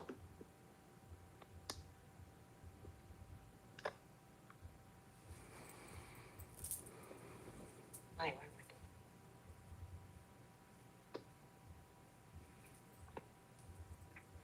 Y'all, please double tap the face of your phone if you're listening in. Epstein wouldn't really let me meet his clients. What book are you? What is that? By way of I've made phone, some notes for the hit next the Great. Is that three right? dots. No, that's fine. I just was curious what we're looking at. Oh, okay. Not the birthday book. It's not the No, we're going to come to that, I'm sure. Yeah. All right. I wrote down some names because I tried to make. I just want you to understand July. my memory's not as good as it was because when I was July in Brooklyn, 2025. I was in the SHU for almost 2 years, and I was on suicide watch for almost 2 years, which meant that they woke me up every 15 minutes for the entire time, and it really did affect my ability to Understand. Okay. Yeah. So I'm not. So you've taken. They some woke notes. you up I and just you made some can't names remember in- because in they the woke you document. up. And they're happy to look at them. No, go ahead. Which meant that they woke me up every 15 minutes for the entire time. Is that right? No, that's fine. I just was curious what we're looking at. Oh, okay. Not the birthday book. It's not the. No, we're going to come to that, I'm sure. Yeah. All right. I wrote down some names because I tried to make. I just want you to understand my memory's not as good as it was because when I was in Brooklyn, I was in the SHU for almost 2 years, and I was on suicide watch for almost 2 years, which meant that they woke me up every 15 minutes for the entire time. She was on their watch. It Okay. really did affect my ability to. Understand. Okay. Yeah. So I'm not. So you've taken some notes. I just made some names in advance So go of ahead. this, So and they're happy to Is she look at playing in our face? Is she clowning us, y'all? Okay. Well, funny you say. First two names, one is Wexner, two is Staley, three is Leon Black. Okay. Glenn Dubin was a client. Who's that? Eva Dubin's husband. Okay. What was there? I mean, if you can, do you know when that relationship Whenever, started? well, it wouldn't have been before they got married for sure. So we're going to date that from wherever that was. And then Epstein was heavily involved with Highbridge Capital and the financing or selling of Highbridge to JP Morgan. Okay. Go ahead. As a Dubin, yeah. Okay, you're only looking for clients, so.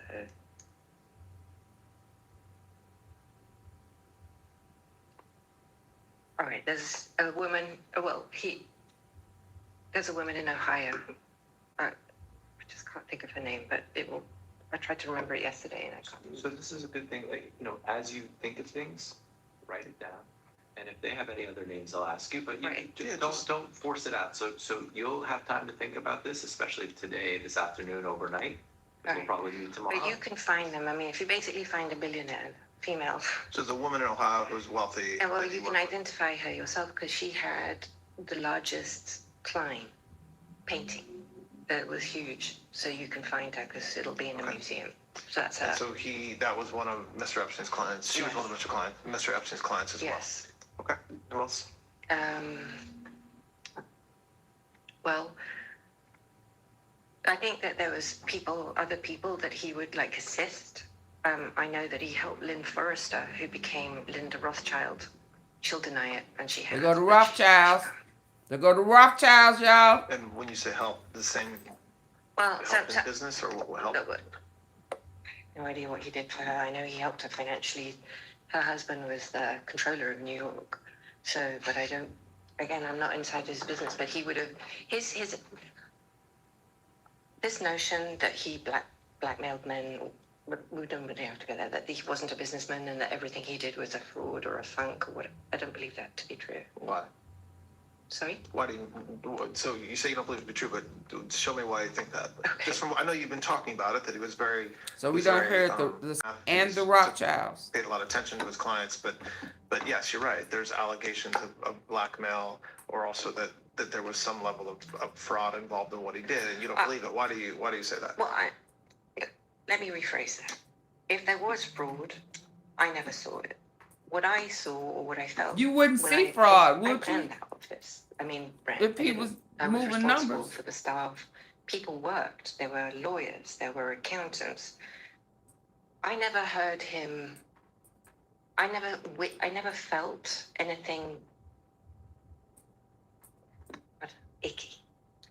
Did you ever see him blackmail No. a client? Did No. you ever see him blackmail a friend or an acquaintance? No. Well, so I think when folks talk about blackmail, and we can talk about, sorry about that. We can talk about that now. There are a lot of allegations about him, which we should talk about, and we can do that now. And the fact that he abused young women. Yes. Full stop. Okay, which means the way that I'm defining abuse, as has been widely reported, is that he would cause young women in high school to be recruited to come to his house and give them massages, and as part of that, he would sexually abuse them. Yes. Right? So I want to talk about that, but as it relates to blackmail, the question is whether you're aware of any time that any of the individuals we're talking about, and we'll talk about others,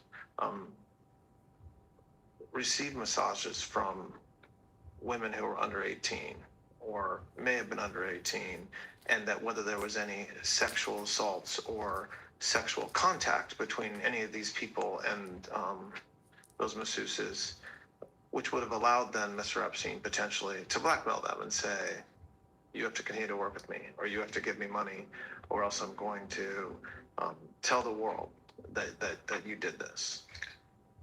I think this is a really good place to start with how this story began. Okay. So even, let's assume that premise is correct, that he was doing that and he was... Girl, you supposed to be telling the truth. Oh, you know, you... Oh, okay, so y'all gonna play in my face. With her underage girl. She couldn't answer it just straight out, could she? She had to do a whole song and dance. Y'all listen. It's 260 people. We're 204 now. I need for y'all to double tap the face of the phone device if that's how you're ear hustling. I was going to say eavesdropping. No, it's ear hustling. Okay? Double tap the face of your screen if that's how you ear hustling. If you're on your computer, there are 3 dots at the top right corner. Hit them bad babies and get the likes up. I'll wait.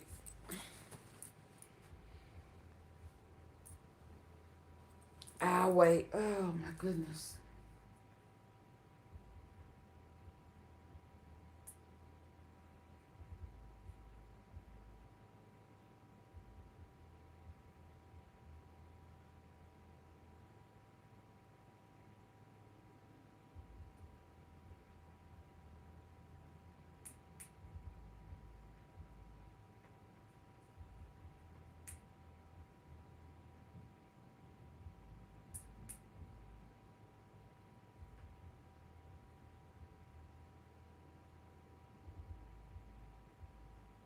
Chase the light. You saying she's gaslighting?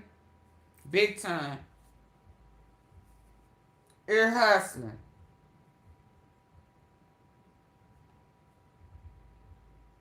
Dorothy said, get the thumbs up, please, and thank you. Yeah, we can't go forward until y'all double tap. I'm an hour and 37 minutes in, boo-boo.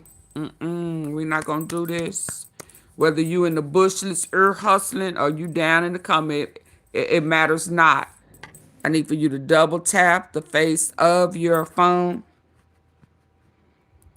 Hit the 3 dots at the top right, or I can shut it down. It's up to you. Well, yeah, drop on down. It needs to drop down some more.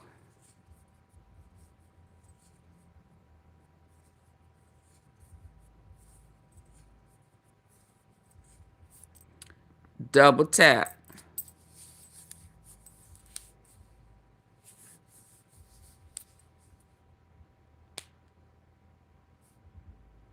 And if I start, double tap. Double tap. Hit the like button. Come on, so we can start back up.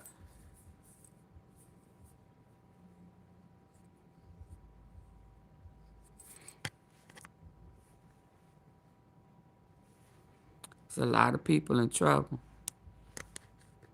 Oh, them pictures are out, and AunTeaFee got them. Got them. Come on, y'all, double tap so we can go. Double tap the face of your phone.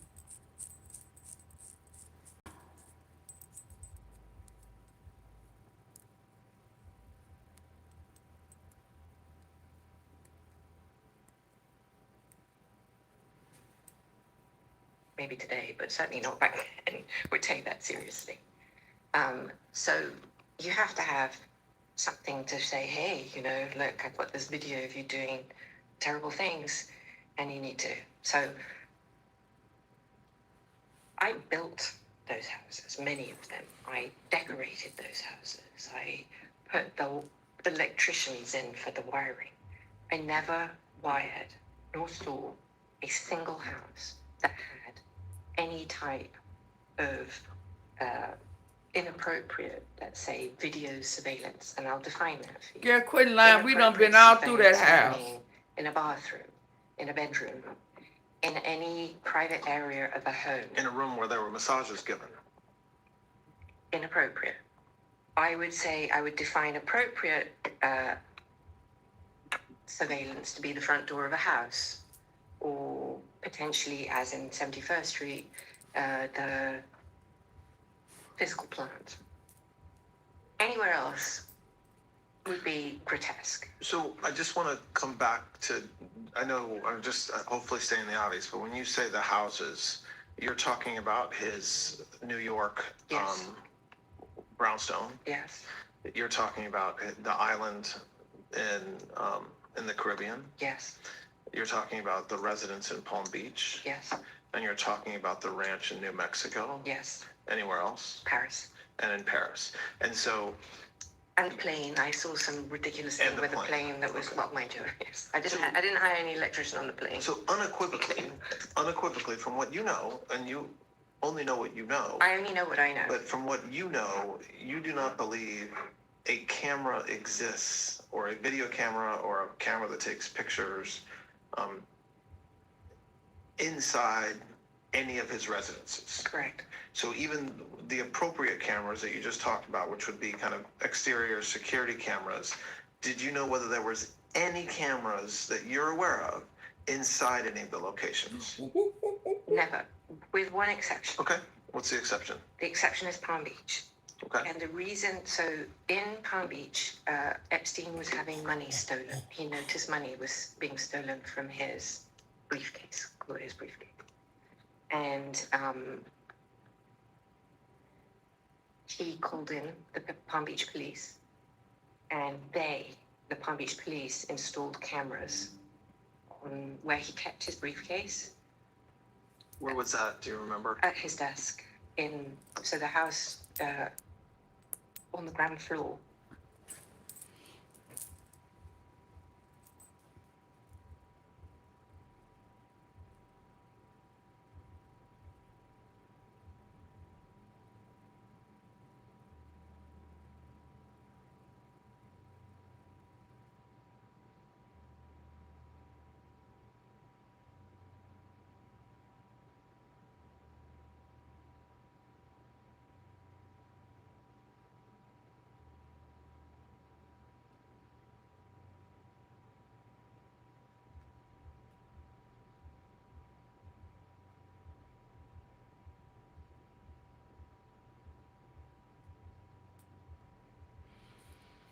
Do I need to say anything, or y'all know what y'all need to be doing? Get the likes up, y'all. Stop playing.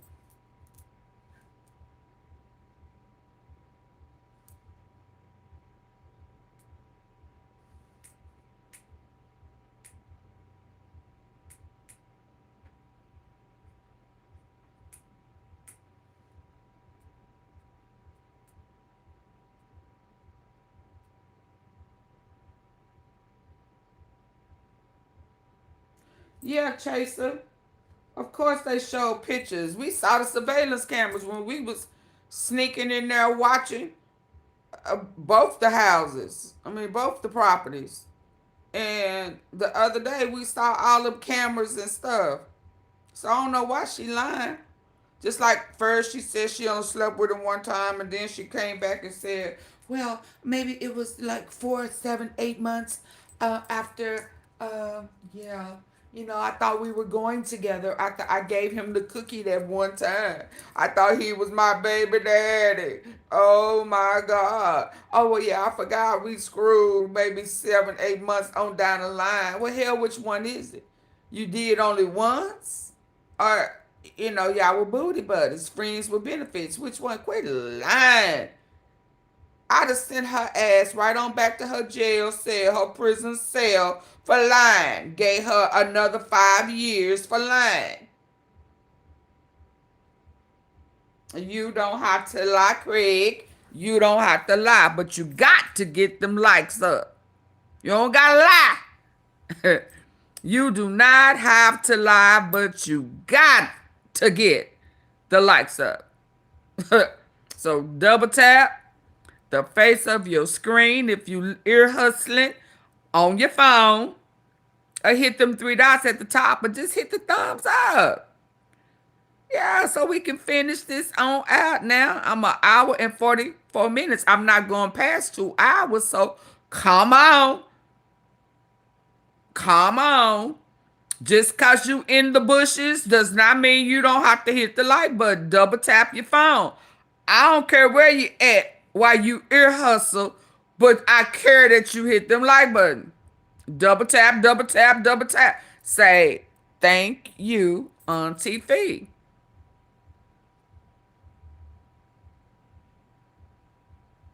Now, I don't know if you a guest or not, but somebody better tell them I will end this bad baby.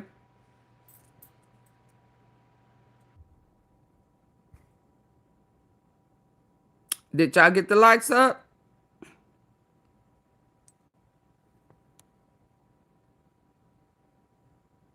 Y'all think it's a joke?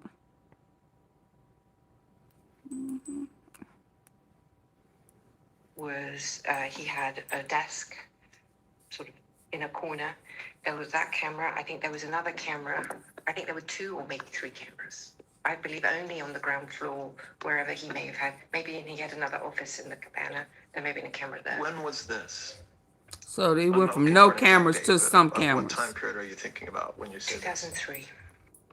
I think I can date it for you precisely, actually. 2003, I'm pretty firm on that date. And I can be firm because John Alessi, the butler, was fired in the end of 2002, and he was the thief. So aside from law enforcement installing a camera to try to catch somebody stealing money from Mr. Epstein, you're not aware of any cameras at the island? No? Sorry, you're just so we record it. No, that's okay. You were nodding your head no. So what about no cameras anywhere outside of possibly things that would I would consider myself I would consider normal. So the garage gate, something like that, a front door. Outside, like security cameras. Security cameras. And there were cameras inside in the 71st Street that did the plant, the physical plant, because it was a commercial building. So you had the whole, that's a real thing, that's a commercial building. And there was one camera on the front door, from the internal that did the front door, as I recall. But there were no other cameras inside the house. Did you ever, how about photographs? Did you ever observe Mr. Epstein or anybody around him take pictures of anybody in compromising positions with women or with anybody? No. Did you ever hear, when you were present for conversations that Mr. Epstein was having or others were having, anybody accuse him of blackmailing them or of trying to extort them because of something Mr. Epstein knew? No. There have been, and you in the discovery you got in the New York case. Okay? Yes. And in the civil cases that you've been part of associated with Mr. Epstein, have you ever been given or ever been told that video exists, like what we're talking about, or photos were taken that were compromising? So in both of those, I received no pictures or anything from the civil case. But in the criminal case, I received videos of Epstein talking to women and stuff like that. I did get those. Well, I thought he also didn't have no saw videos. binders, He didn't have no photographs cameras. of women indeterminate. I never saw any. I don't know how old some of these women were. There were definitely some of the victims from Palm Beach, the photographs of them in without clothing. In those photographs, were the victims that were photographed, were there any of the people you've talked about, like were there men with the victims, or were they just photographs of the victims? There was no men with these pictures. There was no client of his with those pictures. They would be standalone, for want of a better word, like modeling shots. If you were Pictures that Epstein had with the girls, but not Epstein with the clients and the girls. correct. Did you, I understand you said you got those in the discovery. Did you know those pictures like that existed? So right now I'm talking about photographs of victims or photographs of women that Mr. Epstein had on his computer or wherever he had them. Did you know that those photos existed before you got them in discovery? Some of them, absolutely, because they were in his house. Some of these pictures were on his, credenza or whatever. Some pictures I'd simply never seen before. I mean, I'd never seen some of them. Some of them I had, some of them I hadn't. I mean, did you, so you're right, and I accept that having video or photographs of somebody famous or powerful in a compromising position would be good blackmail. But so separate, putting aside what you've said about the fact that you don't know of any existence of those, did you observe over the years the folks we're talking about, or others, which we can talk about, getting massages from young women? so I think it's really helpful to understand a few things that has been missed in this whole mishigas. That's a technical term. I'll look it up later. Go ahead.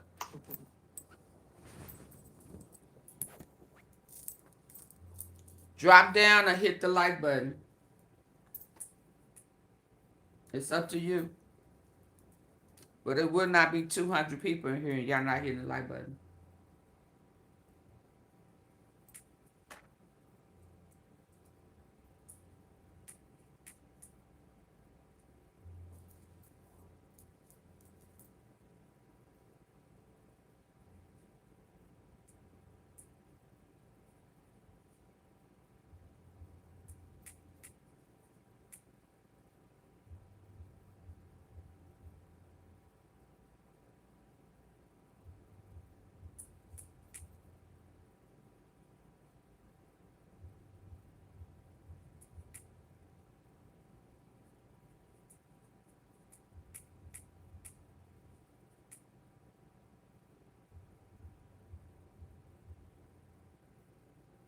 This guy here. Hi, Highway. Ghislaine Maxwell. Did you hit the like button? Let me see. Ghislaine Maxwell interview. Her Proffer interview. But I need for the likes to go up. Hit the like button, y'all. Hello. Double tap the face of your phone if you're listening on your phone device. If you're on your computer, there's 3 dots at the very top right corner. Hit those 3 dots. Take it to the like button so we can come on, finish this on out now. I don't want to have to keep stopping and starting. Double tap as you come in.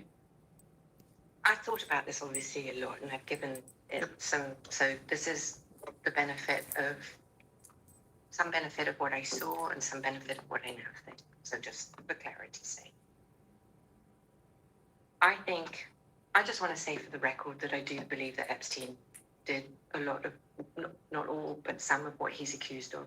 And I'm not here to defend him in any respect whatsoever. I don't want to. And I don't think he requires nor deserves any type of protection or for me in any way to sugarcoat what he did or didn't do. So there's that. However, the man I met and the man he became, I believe that there is a progression. And I don't think that the man I met is the man that he became. I believe he became that man over a period of time. Now, we can discuss anything you want, and I'll tell you everything I know. But She making excuses for a I think PDF. somebody who has an interest, however you define that, in underage people, is obviously someone who is unwell. But You I don't play with him think too. that you wake up one day and you start doing what he's accused of. I think this is something that you develop or you progress to. I think because Glenn, before you get into all that, let's answer the top Right. line question Right. and then get into okay, the top line question is Did you ever see any of these people with underage? no. women? So the reason I'm saying that is not to avoid that question, but it's because by the time when you were talking in the 90s, I don't think It's he just was yes or no. there. I don't.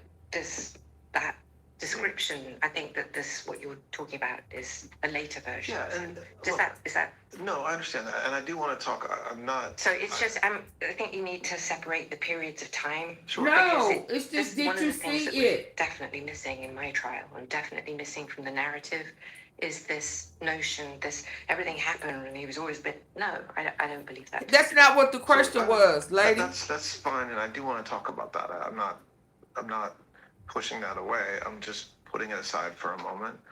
What Mr. Epstein did, and frankly, what you did, or Yeah, are accused of doing, I agree. is one thing. But that she's I not don't answering talk the about. question. But what right now, what I want to They should have sent her ass back to her prison cell. One of the ways that Mr. Epstein befriended his clients or took care of them, or some would say blackmailed them, was by encouraging them She to wanna talk about he to wasn't interact always with, like with that. women, underage or not. So I think in the 90s he may have encouraged them, but these were people who were in their 20s or 30s. So So he would have a masseuse, right? And he did, male and female, by the way, in the 90s. It's never been discussed. Both in yoga and everything, there were men as well as women. And so if he would travel, and I can show them to you, I highlighted them on the flight record so you could see that there really were men that were also there. He would say, would you like to do yoga with Tito? Or would you like a massage with this one? But they would be in their late 20s and professional masseuses. So no, we just saw documents that said that they had to be under 18. Between somebody who's an adult and someone who's underage. But even with somebody who's an adult, did you know Mr. Epstein to encourage folks to do that, whether it's a client or somebody else? I certainly witnessed him. So if you were staying with him and you had a massage, that he would often travel with a masseuse. He would say, hey, would you like a massage? And he did do that, yes. But would you or him or anybody else follow up with the masseuse afterwards to find out if there was any inappropriate sexual contact? I never did, no.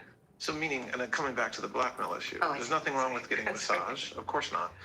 Especially, especially if somebody's obviously an adult and masseuse. I'm not quibbling with that.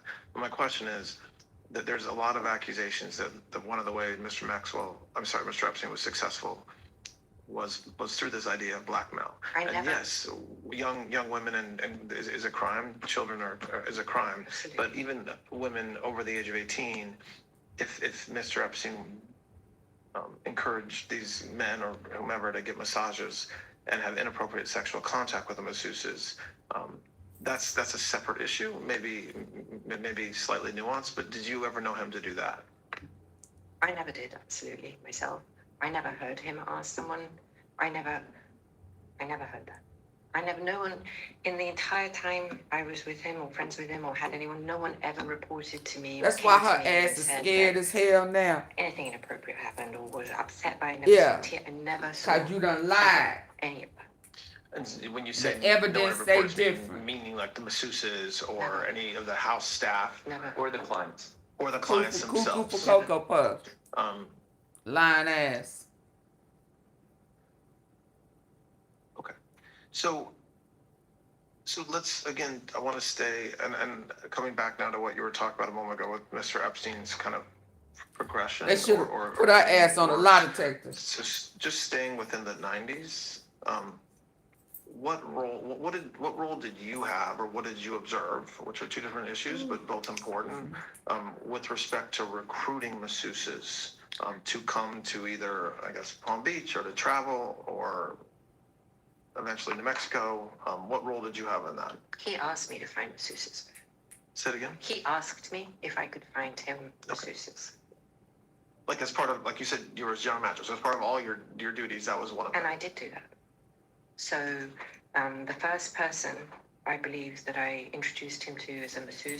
Golden Era, get your ass up out of here with all that stupid shit. What is that? Late 20s. What is that? Get that shit up out of here. That happened early on in a relationship, or and again, that was strike 1 and 2. We're talking about early 90s, or is this? First of all, you come in speaking. In terms of massage, You're a guest. I don't know what that crap is. I had a lot of Don't be coming here. None of that. And what is that mess? Have had what is that stuff they believe in? And walk without any. What is that mess? Because of physical therapy and massage. That to me is a very. It's medicinal for me. I can't even think of it. Epstein, whatever his massage situation, whatever, he loved massage. And if I met somebody who I thought was a good masseuse or masseur, I introduced them. And because I got them and he asked me if I did, and I said yes. And I'm pretty sure that would have, 93, 92, early, from the beginning. Zionist.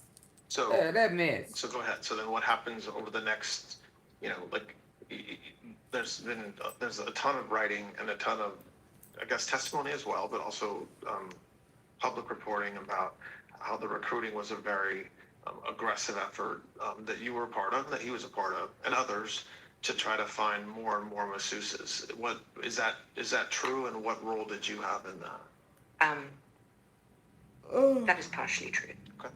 So it is true that I found masseuses, and he became more insistent. He like knew all the time. He got bored, so he would be bored with that masseuse, and he would say, "Find me a new masseuse." I am the entire opposite. She's a good liar, ain't she? I stay with them. I'm like, I don't want new. He would drive for new, so that is true. And in my effort to find them, I would go to massage spas, like legitimate spas. We're not talking, funky ones. So, and if I got a massage from somebody in a spa that I liked, I asked them if they would do home visits. If they said yes, I would ask them to come to the house, and he would see if he liked them or not. But these were people who worked in spas. I never ever checked. He was a recruiter. I never checked their credentials. I never asked for a certificate. What? But just to be clear, you never thought anybody was underage. I never crossed. No, that was never that was never a drive. Well, why you didn't ask? What did you know at the time about Mr. Epstein requiring masseuses to be naked, or requiring masseuses to either perform sexual favors for Mr. Epstein, or to be there if Mr. Epstein masturbated, or things like that? And again, I'm asking you about a 15-year period, or a 10-year period. A flat lemon. It's a broad question, so answer it in a way that addresses what you've been charged with doing, but also what's been said. Lemon. Okay, Flat. So I don't. Fat lemon-shaped hot dog. How? What is never what? crossed my mind. You I'm sound not gross. sure that I thought about that in those contexts. How you have a handicapped pallywhacker? His arrest Oh my and those God. papers came out. But I believe A handicap subject of the question that you're asking me, I believe started in the 2000s. So in the 2000 time period. Yes, 2000. Why do you think, like, what in your mind makes you think that that's the time that it started?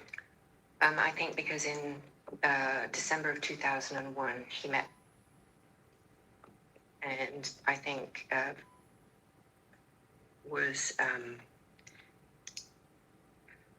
responsible for that in its entirety. And the reason I believe that, so she was a self-confessed, having been sexually abused as a young girl, and was trained, her words, I'm quoting now, not mine, in all the arts of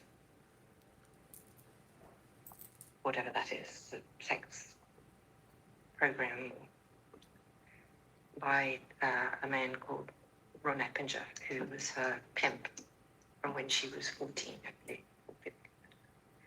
And in her book describes him training her to be what every man wants in all its manners. Who's she talking about? And everything else. I believe that then what happened was that he met her and she came as a masseuse to his house in December of 2001 is when I think it started. Now, what their relationship was and what happened with them in that early period of time, I cannot say. What I can say is that he liked her and she started to travel with him at that time period. I know then what happened was that when she first started to see him, or first came into his orbit as his masseuse or whatever, she was engaged to be married and wearing an engagement ring and was living with her fiance. She broke up after a few months with her fiance and took up with the local drug dealer. So let's say after... She sure know a lot. In the time period when she was seeing Epstein, let's say we're now May, June of 2002, or is it 2000? I'm good. From whenever she hits the, whatever that is, if that's 2000, I think it's 2000, I'm sorry. I think it's when she met him, December of 2000. So then you go through, I don't remember, you'll have to look. Okay. I'm not holding you to exact date. No, I mean, I'm just trying to, I'm giving the, so then I think, so she takes up with the local drug dealer and she becomes druggy. Like, you know how druggies, well, maybe you don't. I live with a lot in Tallahassee. They become even more unreliable than normal. And at some point, she's now working somewhere else. He stops seeing her because he doesn't like people who do drugs. And I think that not seeing her lasted 5 or 6 months. And in that period of time, she got arrested for theft. And she had a warrant out for her arrest. Now this I've pieced together because this piece I didn't know. She then called Epstein to have help avoiding the warrant for her arrest. And he sent her to Thailand to get a massage therapy license. This is the bit that I guess. This is the bit that I extrapolated. So because she had a theft warrant, to when she left, she now has to be a slave in Thailand. His masseuse or whatever, This is whatever crazy. she was doing. And she brought the first replacement for her that would have been... Oh, yeah, a narcissist ain't gonna tell the truth at all. One of the accusers, in my case, I think, would have been... And then everyone who came subsequent, simultaneously, if she wasn't the first, I don't know. Everyone, every single person who came to his house came through, and her boyfriend, Tony, and then whoever else underneath. So he sent her to Thailand to recruit. Tony Figueroa is her boyfriend. Before her, so now going back into the 90s, you don't believe She became a that recruiter. Mr. Epstein was abusing masseuses. Underage. Or overage. I mean, I think, well, I'm using abuse in the broadest sense of the word because I'm assuming that you said that you have no idea over the years. You always assumed the masseuses were overage, right? So when I'm talking about abuse, I'm even talking about an adult masseuse comes in to get a massage and is told to take off their clothes, told Yeah, to get it's paid still to take off their rape. clothes. 8. Basically suggested they had to watch him masturbate, like the things that have been publicly said about what he did. I'm not. For now, I'm not distinguishing adults or young or underage. Yeah, she want to make it just be about kids. Okay. I'm going to say that the massage game was a habit.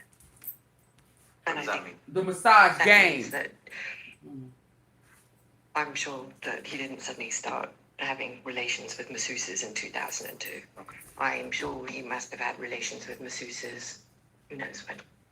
But you're saying, as far as you, I used the word abuse. You're saying that as far as you sit here today, you would describe that more as consensual, meaning the masseuse did this willingly. I saw him with lots of masseuses. I never saw a single masseuse ever look unhappy or not come back or whatever. So based on my observation, I don't think that if you are being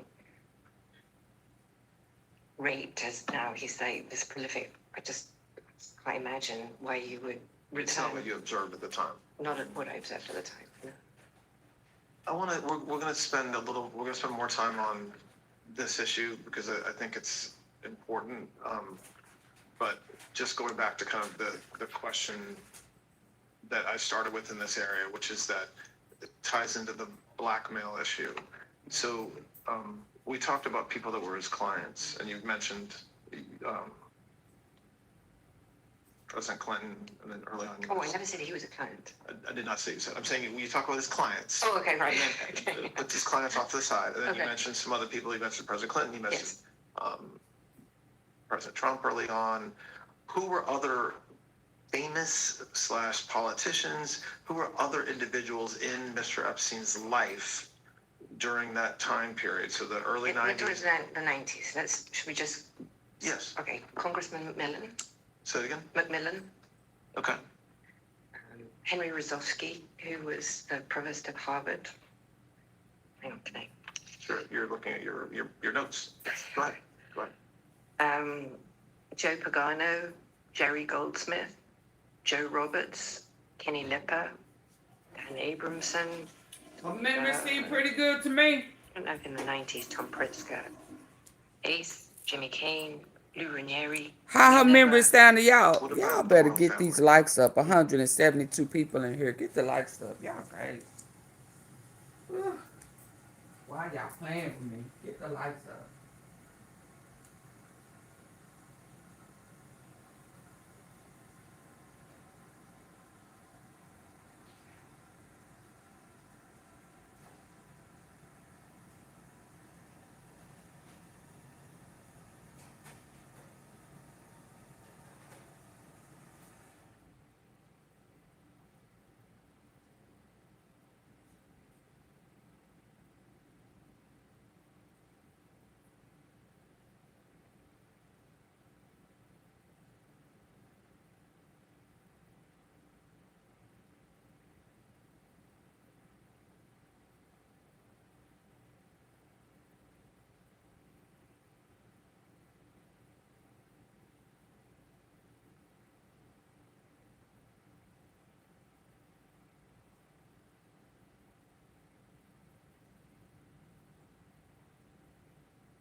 Are the lights on?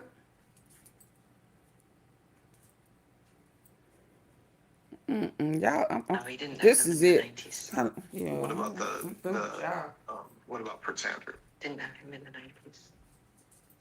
When Oh, well, is that right? I was not there, I do not know. So I don't want you to worry about exact dates. You're not positive about that, but you don't have a specific recollection of that being in the 90s. No. Okay.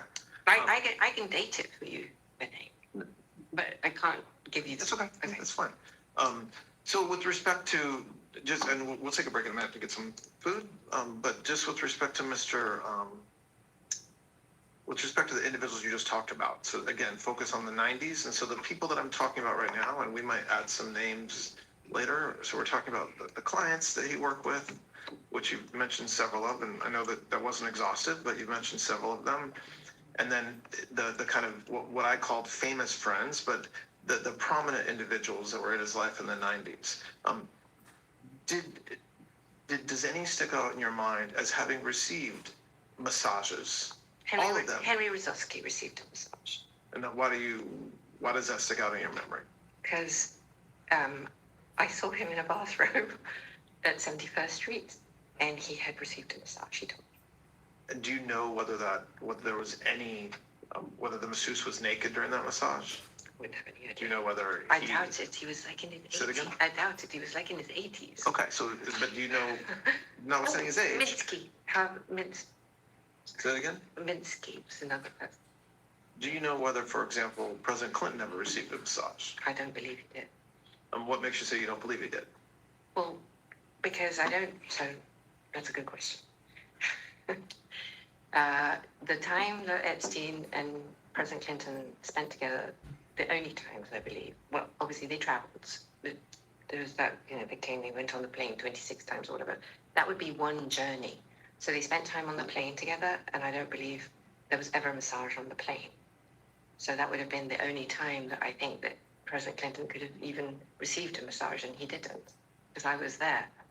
And you mentioned that early, in the very beginning of the conversation, you mentioned President Trump in the early 90s. Yes. What did you observe as far as President Trump and his relationship with you or Mr. Epstein?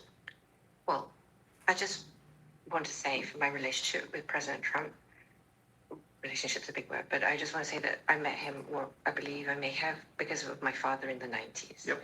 Okay. So my father liked him very much, and he really liked his wife as well, because they were both Czechoslovakian. And as far as I'm concerned, President Trump was always very cordial and very kind to me. And I just want to say that I admire his extraordinary achievement in becoming the president now, and I like him, and I've always liked him. So that is the sum and substance of my entire relationship with him. What about Mr. Epstein's relationship with him? I don't know how they met, and I don't know how they became friends. I certainly saw them together, and I remember the few times I observed them together that they were friendly. I mean, Was that in social settings or was that in private settings? I believe I only ever saw them in social settings. I don't recall any private settings. Have you ever been to Mar-a-Lago in Palm Beach? I have. And what time period are you thinking about when you say yes? I don't remember when the president purchased Mar-a-Lago, so from whenever it turned into a club, I went there, and I loved going there. Did you go there alone or with Mr. Epstein? Mostly alone. Only times I went there was for an event, maybe once or twice. And do you know whether Mr. Epstein ever went there? I believe he did, but again, we really, well, he didn't spit it out with him all the time. So he would go and, oh, right. He never, She's scared to talk. No, he did from time to time, but he would go alone. I think he would maybe go himself to the spa. I certainly did. Did you ever observe President Trump receive a massage? Never.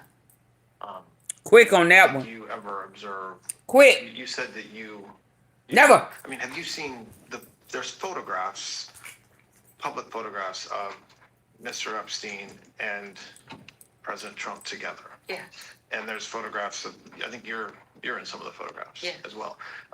Those all Never. social settings. Yes. That's my memory. If there was social settings, I don't know. Was for an event, maybe once or twice. And do you know whether Mr. Epstein ever went there? I believe he did, but again, we really were, he didn't take me with him all the time, so he was Now, going, she only solid when it came to Trump. No, he did from time to time, but he would go alone. I think he would maybe go himself to the spa. I certainly did. Did you ever observe President Trump receive a massage? Never. Did you ever observe, you said that you were, I mean, have you seen there's photographs, public photographs of Mr. Epstein and President Trump together? Yes. And there's photographs of, I think you're in some of the photographs as well. Those all appear to be social settings. Yes. That's my memory. If there was social settings, I don't know Epstein's, if he had, whatever the nature of the president's friendship, if you will, or however you want to define that with Epstein, I was never witnessed. I think they were friendly, like people are in social settings. I don't think they were close friends, or I certainly never witnessed the president in any of, I don't recall ever seeing him in his house, for instance. I actually never saw the president in any type of massage setting. I never witnessed the president in any inappropriate setting in any way. The president was never inappropriate with anybody. In the times that I was with him, he was a gentleman in all respects. When's the last time you think you saw in person President Trump? It's been a long time. Probably not. Sometime in the beginning, mid 2000s maybe, and it would only have been a social setting, as far as I recall. And did you ever hear Mr. Epstein or anybody say that President Trump had done anything inappropriate with masseuses or with anybody in your world? Absolutely never. Baby, I wonder what she's saying now. I wonder how she trying. Do you know whether Hold up. masseuses from Mar-a-Lago's? With all the evidence that's coming out now, I know she up in there thinking of a way. She done fired her attorney. Her attorney, she's saying, let me out. They promised me stuff, and now y'all, I'm not going to be able to get what I was promised because all this stuff is coming out. They made me lie. They made me lie. It's their fault. They told me to say it. Please don't send me back. They need to be packing her ass up, getting ready to send her right on back. Yeah, y'all thought y'all had it all together. Y'all thought it was lie proof. Yeah, it was yeah. And now y'all trying to figure out what we gonna do and how we gonna make this shit go away. What am I gonna do? Who gonna honor? Your Honor, they made me do it. They told me I had to.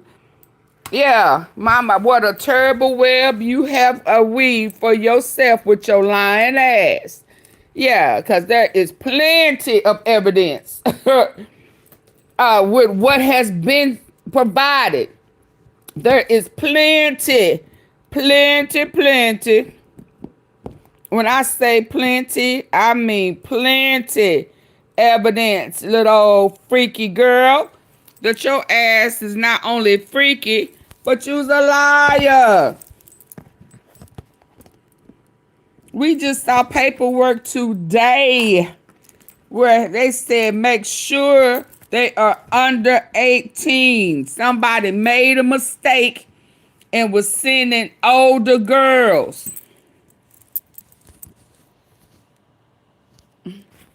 With your lying ass. And Trump all over the place in his little panties. I guess that was before. So this is what happened. That karma ate his ass up, got him shitting all on himself. Can't even hold his own bowels. He can't even feel it. Oh, that wasn't a fart? Hell no. That wasn't no fart. Fool, you got shit coming all down your leg. Yeah. You better lay off them McDonald's and Burger King. Hell, didn't Rothschild tell y'all that that's humans? You like humans. Okay. You like dead people. You eating on dead folks. That's why that's why you got bubble guts all the damn time, because that ain't ground meat. No, it ain't. Yeah. Yeah. So y'all finna go. It's been real. I don't know if it gotta be more. So stay tuned. We listened to the other, one part the other day. Here's today. Her ass is a liar. They need to be arranging to move her ass right on back where they was beating that ass and bending her ass over, taking her cookies like she was taking the minors' cookies. Cookie for cookie. Yeah, how many cookies? Yeah, so you got 1,000 times to get that ass tagged. Absolutely. And don't be asking for Big Betty to be gentle. You wasn't gentle on them babies. They said you was worse than Epstein. Can you imagine that? Your ass was worse than... They still not hitting the like button, Dorothy. Peace and hair grease, y'all.